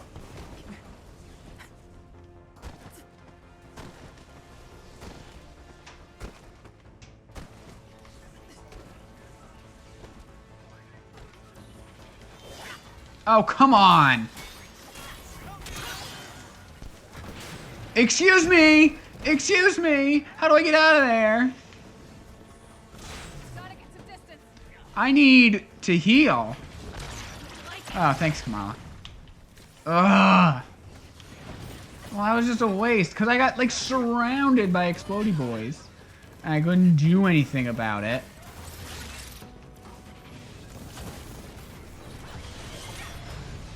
I haven't even hit it yet. I mean, I did, but then it reset, and it reset again without me even hitting it. That's dumb.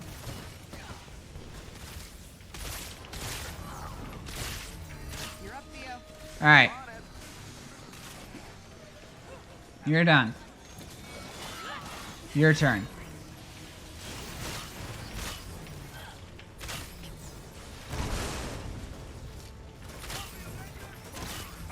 You're done.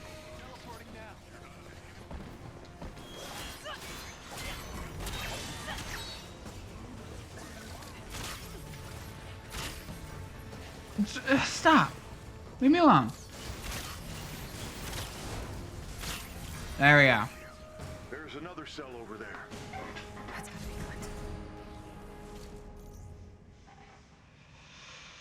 good. Okay, another skill point to spend.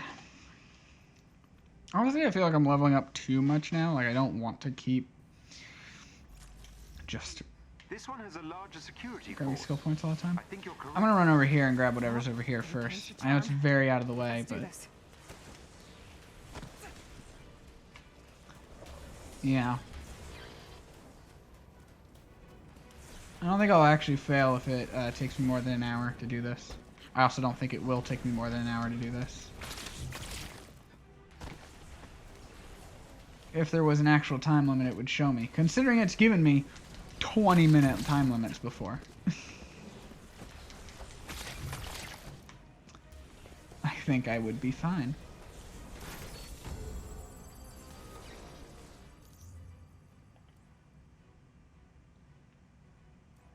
That is not better.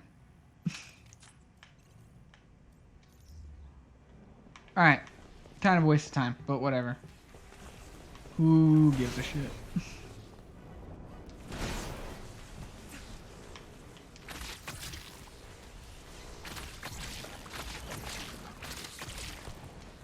Ah. I thought maybe since it wasn't showing it on the screen, I would be good. And I could just keep going, but I covered some good ground that way. Oh, heads up. Hi. Any chance you guys are just gonna let me open this cage and call it a day? Excuse me, I came in here and I hit buttons. Where are my friends? Distraction? And for my next trick,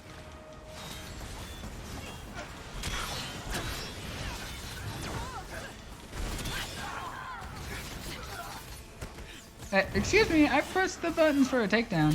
I don't think I've seen Kate do a takedown yet. Oh god.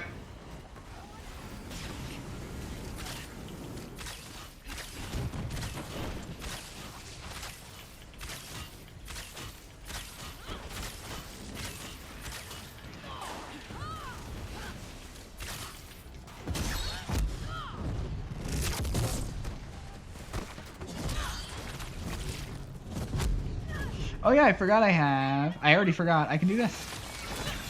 That's fun.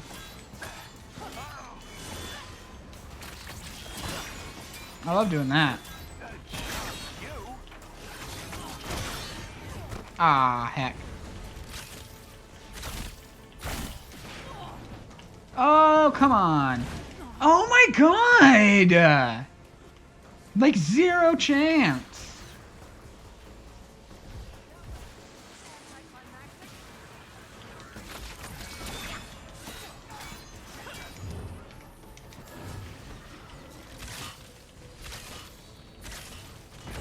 Oh, hi. Please stop chasing after me, trying to explode.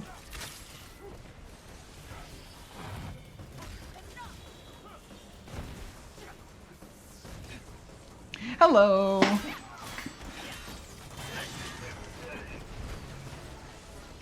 Alright. Last one. The Adaptoid. The Cryo-Adaptoid. Stop blocking my shit. Oh, was I really not close enough for that? What's the point of teleporting? If I'm not close enough. Oh, you were close enough to teleport to him. What? Come on, open. Doesn't even make sense.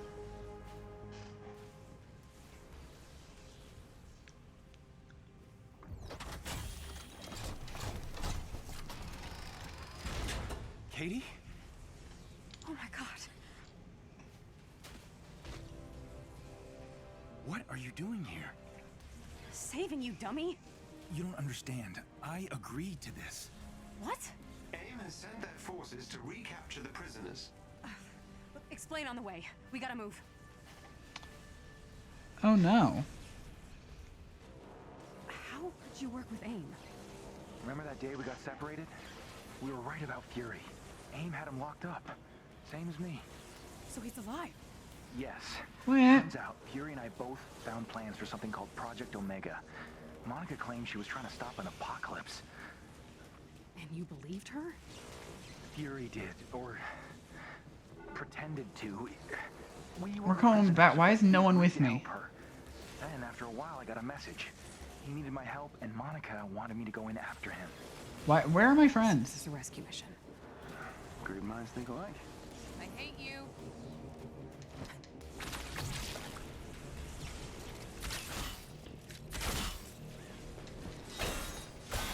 Okay, they're just not doing anything. Got it. Where are my friends? Why am I alone?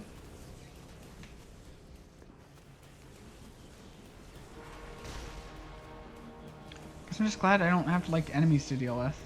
Crap. Oh, except for a boss? Let's take this thing down. Okay, thank you. I can't go with you, Kate. Oh, and this is why it was destroyed earlier. Whatever Monica's doing is tearing apart reality. Or did you not notice the end of days looking tachyon storms? Yeah, that part complicates things. Oh, except this isn't like the whole bot war, like the whole boss war bot. Oh no, it is. Okay. We just dropped a whole boss in the middle of the.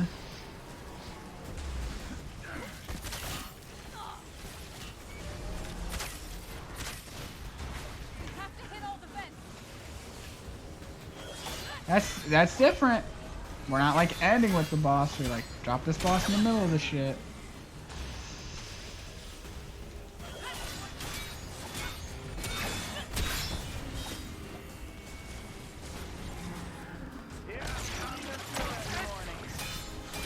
I didn't do that much damage to the vent though. Okay, get down. Project Omega must be causing these tachyon storms. AIM has been using Oh, time travel okay. to speed the process up. It's a weapon strong enough to stop the apocalypse. Or at least, that's what it's supposed to do. Dead. It's tearing the universe apart.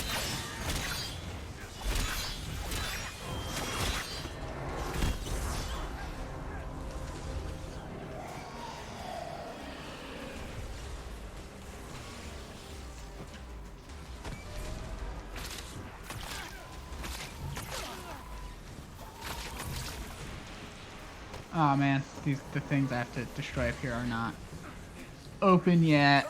That hurt.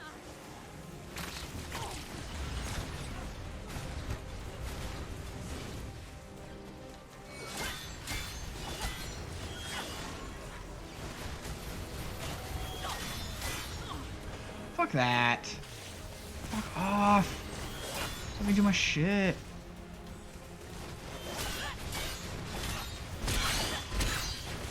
I gotta say, I felt better.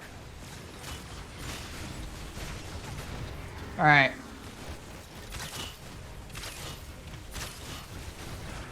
Can't take another hit like that. Wait, huh? Damn it. It's rearing up. Evacuate the area immediately. That's told me twice.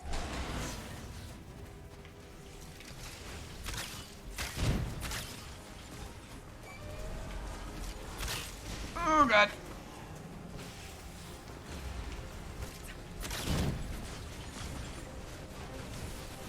Okay.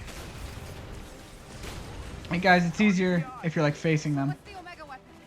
No idea. Lots of words I did not understand. But if you're right, When am I not?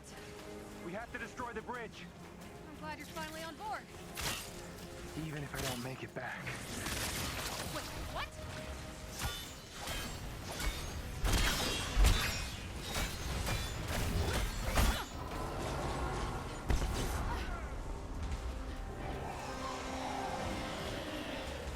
All right.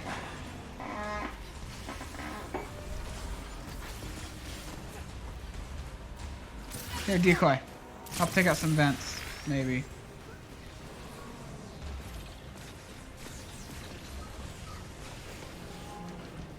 Oh, I went for the wrong leg first. Okay. Oh my god.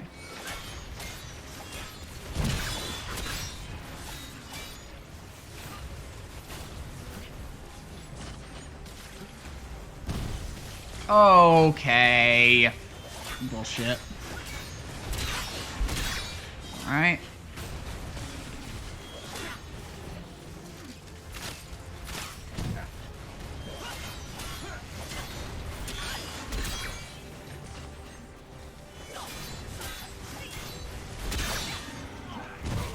I dodged away from that.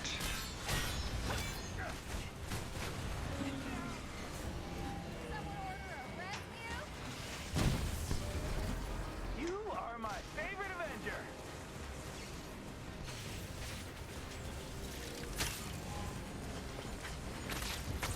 Come on, up here. Hell yeah. Combo it.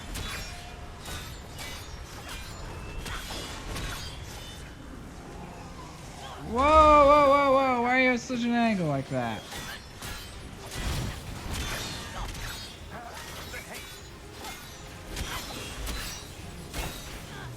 Oh my god, okay. Can't see jack shit that's happening here.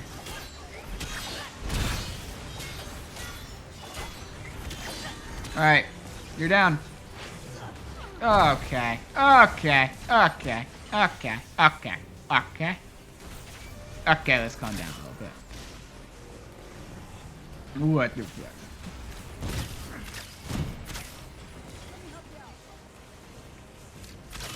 Yeah, I'm gonna feel that in the morning. Hey. Take a little breather while we pick a skill. What about this one? What's this one do? Nah. Nah. Nah. Sure. Oh, hello. Oh, hello? Oh, hello? Well hidden chest. We got it down. You're still going through with this? All right, we have to destroy Monica's bridge for both sides. Okay, trap her weapon in one timeline before it causes any more damage. No, you keep track with it. Not if I'm lucky. Whoa, whoa, whoa, whoa. Oh, because I went through. Oh. The portal was too close to where I needed to hit. There was really no way for me to not go through the portal. Oops. It's fine. We beat it. We beat it anyway. So it's all good. Kate, I'm sorry. I have to go. You better come back, all right? I'll try, but if I don't... Nope, not having that conversation, okay? So just get back to the convoy before Monica realizes you're gone. Let's get to the bridge. Jarvis? AIM has sent their forces to recapture the prisoner. Again? Tachyon pulses. My readings are... Disruptions are messing with time now. It's getting worse. Stay with me, buddy. Another wave's coming. Let's find cover. Right away. Get inside!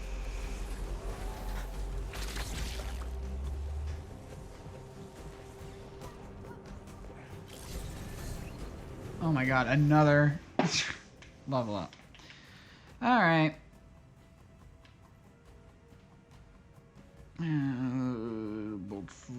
Okay. Oh. Yeah, I'll go for that second one because I use her sword the most. Tend to go for melee attacks in my playstyle. Was I supposed to be in here alone? God. Oh, this does not feel good at all. The movies have lied to me about time travel, and I am not happy about it. We were basically in an elevator. Is essentially what's going on here. This is just another loading screen. We're just waiting for it to finish doing a thing.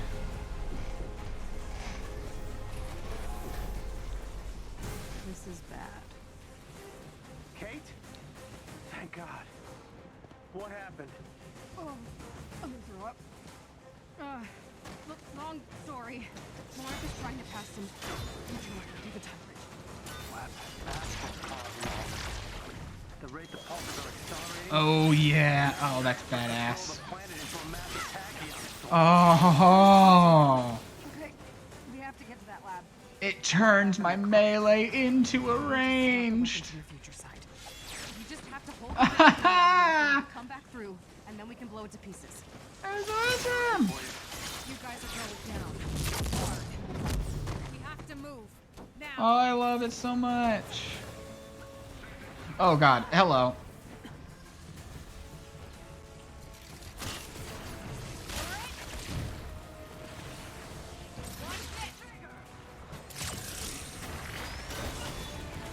Oh, hello. Hello.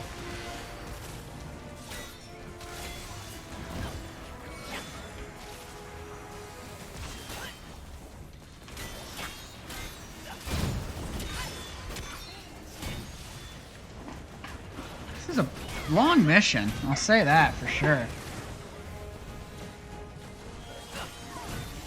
I mean, yeah, it's like the finale of the update, but it's still a long mission. I need healing. Kamala? Can you help me out with that? Maybe? Kamala? No? That's okay. I found some healing over here. Oh, okay. Thank you.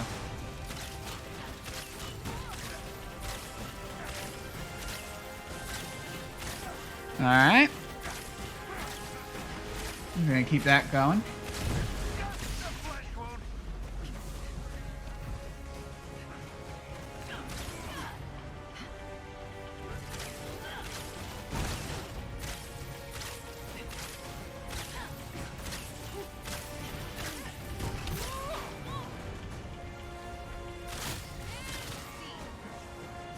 What we got over here? You? Get out of here.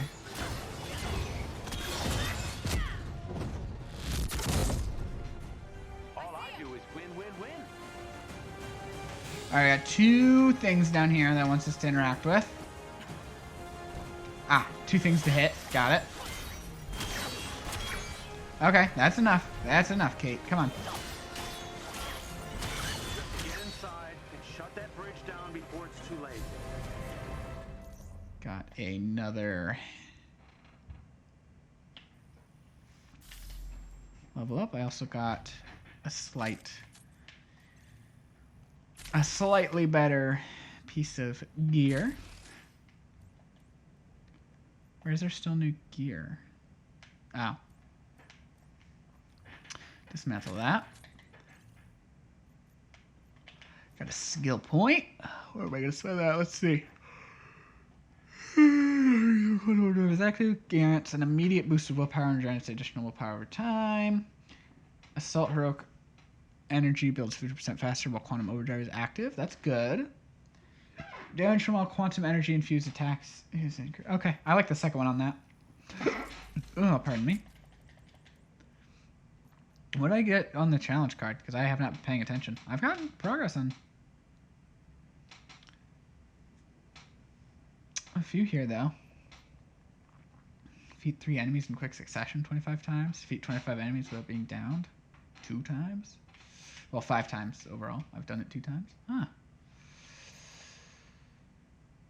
Yeah, okay. Easier said than done.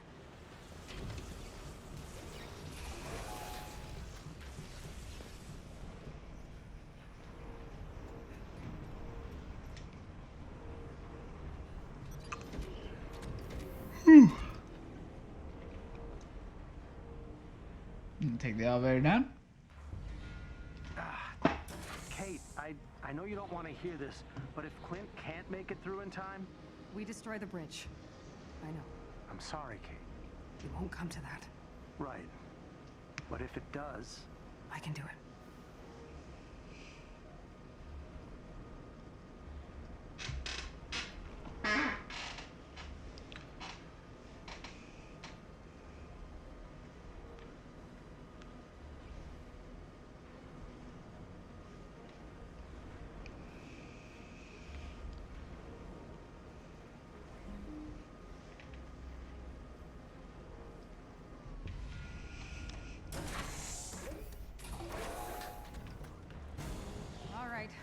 Shut this vomit machine down for good.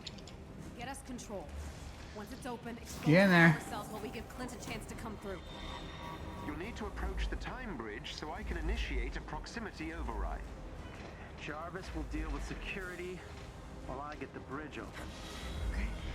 Alright, we gotta get through all of these. Got it.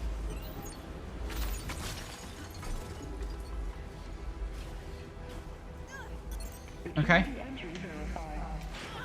Oh, I hit the button for that. Screw you. Okay, that's over here. I had zero indication that was coming at me, so, not great. Alright, 3 over here. What? 3's... There's a 5, but it's only giving me 4 on my thing. Excuse you!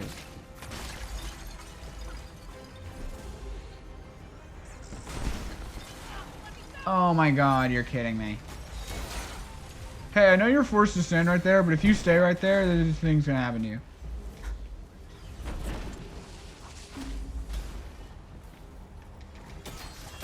At least when it's enemies, I can, like, you know, take on the enemies, but...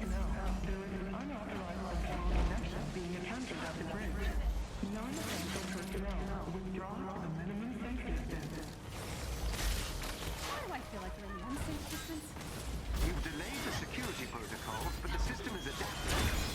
Stay near the bridge while I attempt an override. Working on it.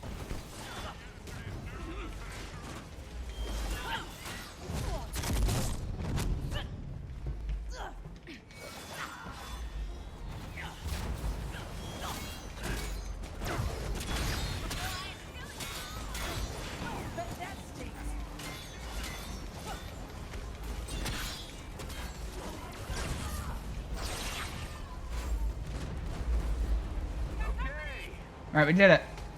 Yes, we did it. Avengers, stand down. You have no idea. We have a bit of an idea. We made one of our own.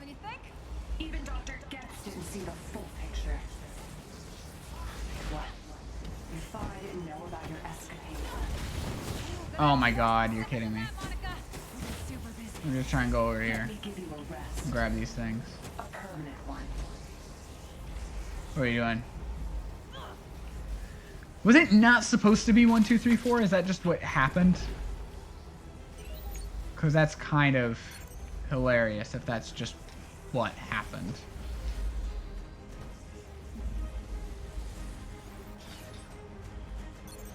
Okay, bye.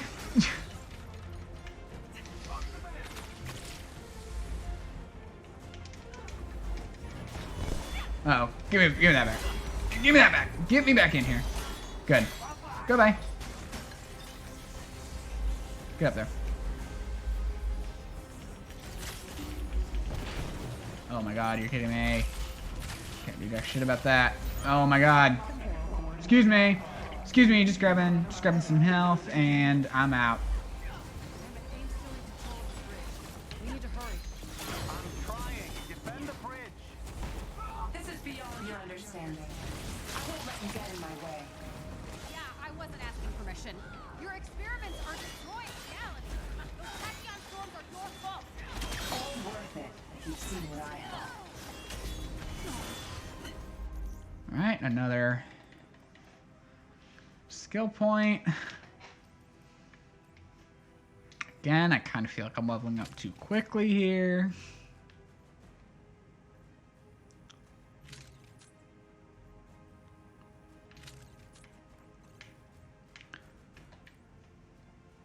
dog. I'm just like, okay, skill point, skill point, skill point. You know, whatever. What we got? Performing a takedown generates an intrinsic orb. Heroic orb. Regen pack. Yes, regen pack. Good.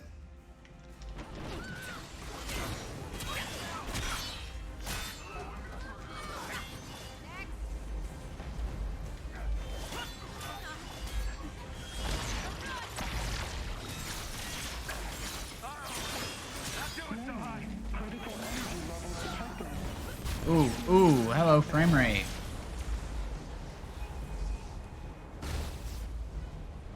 I need more time. I've almost got it. This is foolish, Pim. We're fixing the damage you've done. The world doesn't need you. I have a plan. Where's 4? Where did 4 go? There it is. Die in your plan. Acceptable losses. No such thing.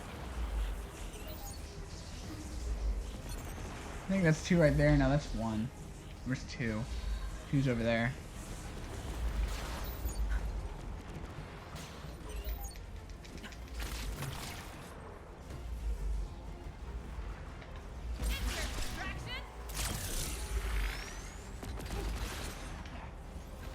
Which means 1 was over here. Yeah. For my next trick, Oh, yeah. Oh, come on! I didn't have a chance to move yet. That sucked. That was dumb. I just got there. I hadn't had a chance to move yet. There should not have been enough time for me to be targeted and hit. And the time it took me to be able to start moving. Stupid. Are unstable. Kate, I don't know if this will work. just get it open. You have no idea what waits for you on the other side.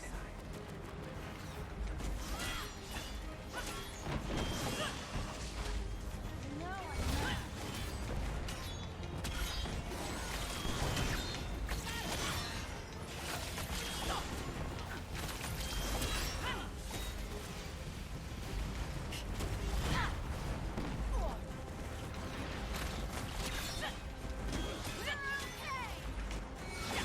Okay. Okay. Alright. Alright. Just holding them off. The timer's almost done. Hopefully this is the last one. Because it's kind of getting old.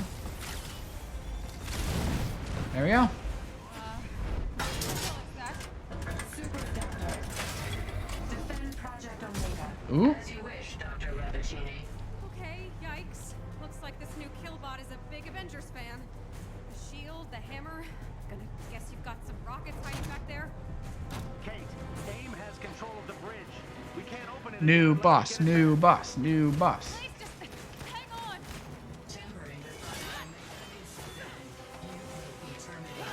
I'm not a rain check. Rain check.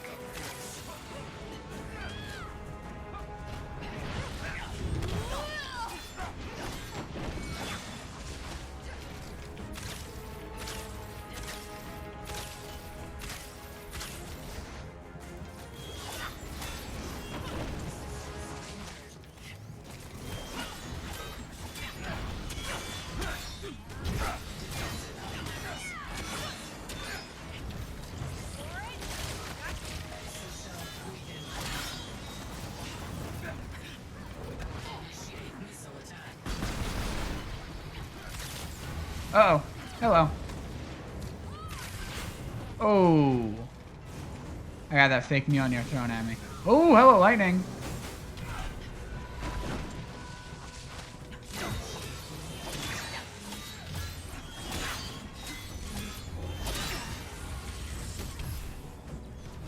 There we go. Please tell me they'll have, like, villain sectors for Super Adaptoid so that it can, you know, add more to that monotony. Hello, regular Adaptoids that are here with the Super Adaptoid. That's kind of annoying. Hello, Decoy. Let's do that. Let's pull out the decoy.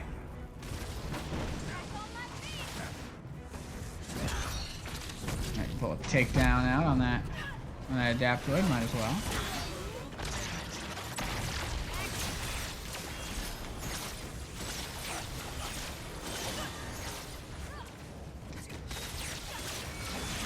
There we go.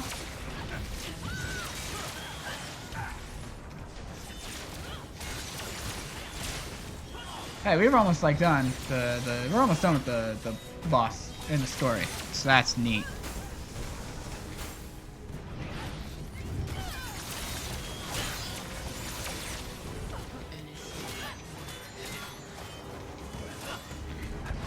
And that's good because we have actually surpassed the normal stream time. Where did you go? There we go. We got her.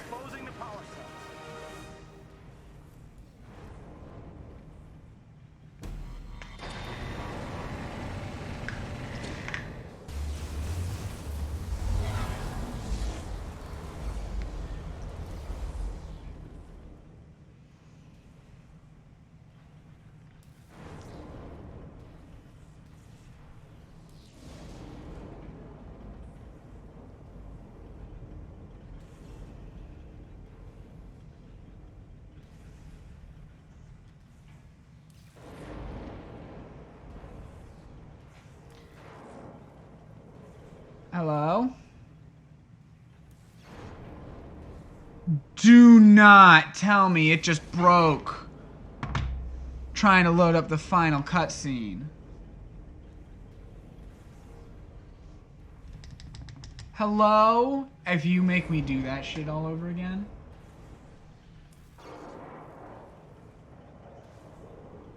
Oh my god, I'm gonna lose my mind here. It broke trying to load up the final cutscene. God damn it.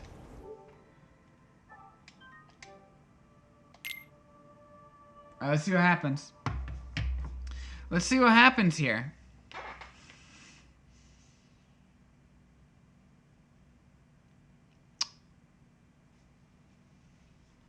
Let's just see what we got.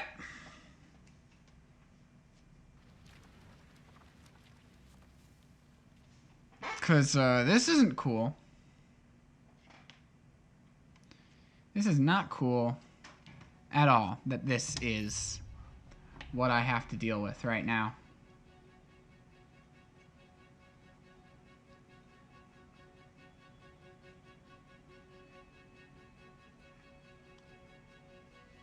Now, since it has the autosave, maybe, but...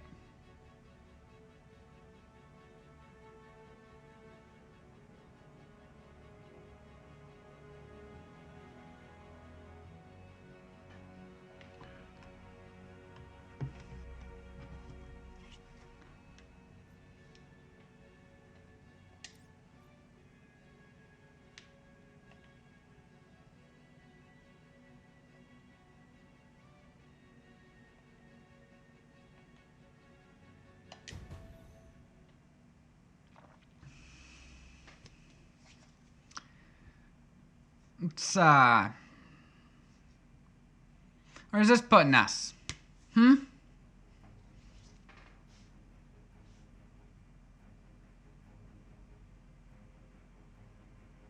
Because if I have to do that again, we're not doing that today. I'm gonna do that at my own time. We can like look up the final cutscene or something.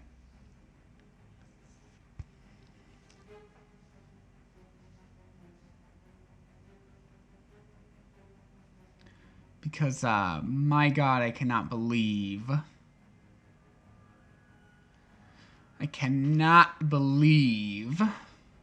that just happened. And I'm not going to make you relive that on stream, and I'm not going to waste time doing it again on stream, but we have to get through this long-ass loading screen first to see what we're going to do.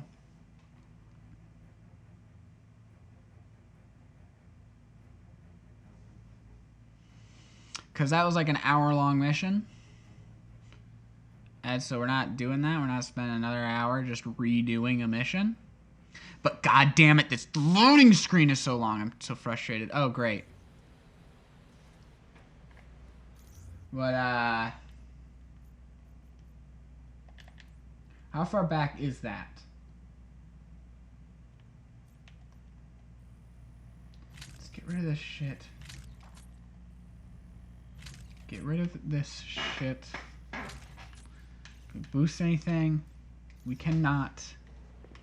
How far back does this take us? Because we finished it, and I'm not happy.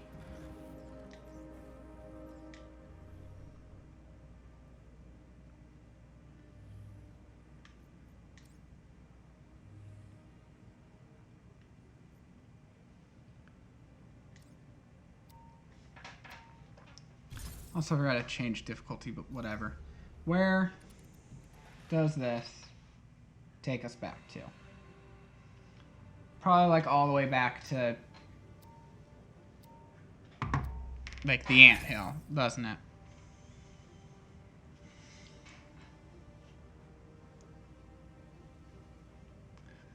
I swear to God, this fucking sucks.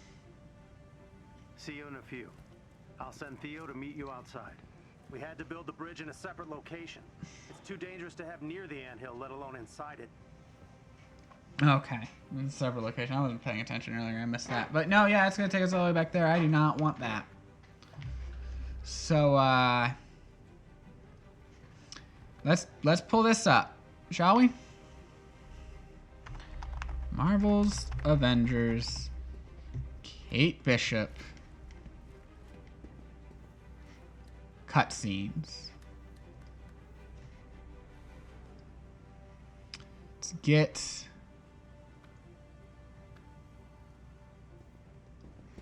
to the end here where they beat Super Adaptoid, because I'm not dealing Thanks for the portal, Theo. with all of this again. Little remote hideout. Dr. Pim's just up ahead. We can. I will do that in my own time Getting up and running? before Oh, you're in for a treat. the next Avengers See you in a stream. bit. So give me a second here to set this up. Exposing the power. I did not want it to start playing yet. I said full screen, not play. And let's open that up. And if you excuse me for 1 second, I don't like to show this part on stream, but I have to pull up my guideline so I can center this. Take that down now. And let's watch the rest of this, since it didn't want to play the last cutscene for me. Okay. I was also backing out of the game. Now I'm ready to hit play on that. Is that too loud? I don't think that's too loud. I need to turn it down for myself, but volume mixing looks good.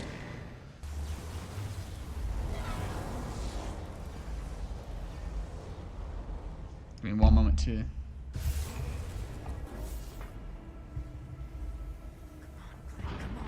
Kate, we're out of time. There we go.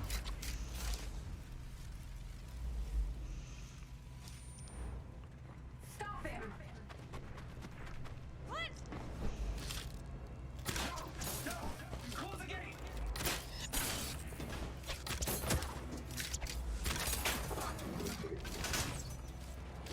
Come on, close the gate, close the gate, close the gate, close the gate, close the gate. Hurry! Close it. Now. Oh, I thought he was like already through. Made it look like he was. Okay, I see now. Oh god, that's... Oh no. Cat.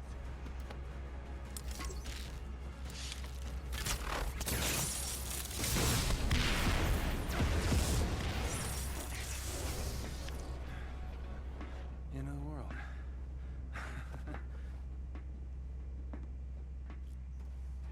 I'm really proud of you, Kate. Ah, please don't. I mean it. Now, I get partial credit, of course, but you're in your element here. You were always meant to be an Avenger. Yeah, I wasn't sure for a while. But even after everything we've been through, mistakes we've made, this is the stupid, messed up family I want to fight for. Does that mean you're staying? Yeah, Aww. I'm staying, man. Okay? And sorry, but you're not getting your room back.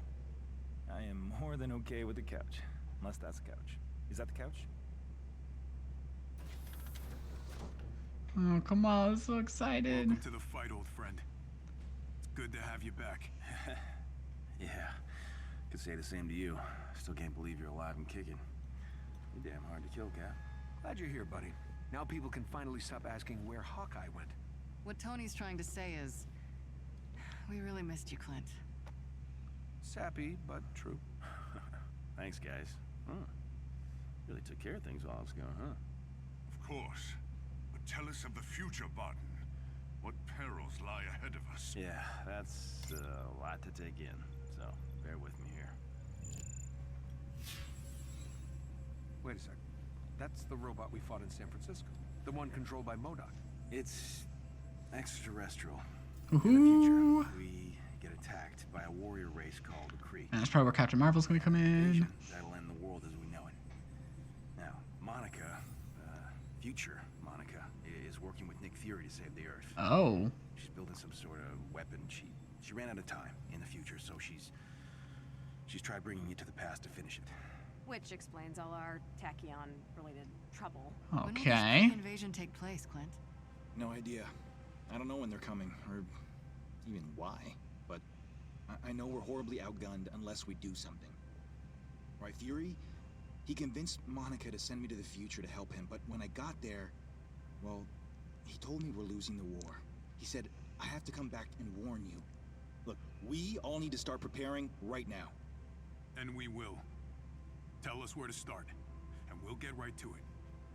Right, well, we can, you know, oh no. Ooh. Bruce! Get the medics, quickly! Come on.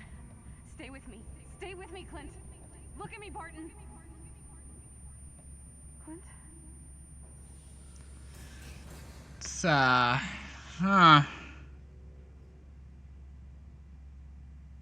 That's it?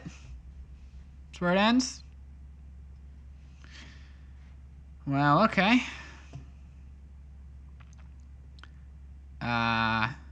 Well, I guess that is where today's stream ends as well. So,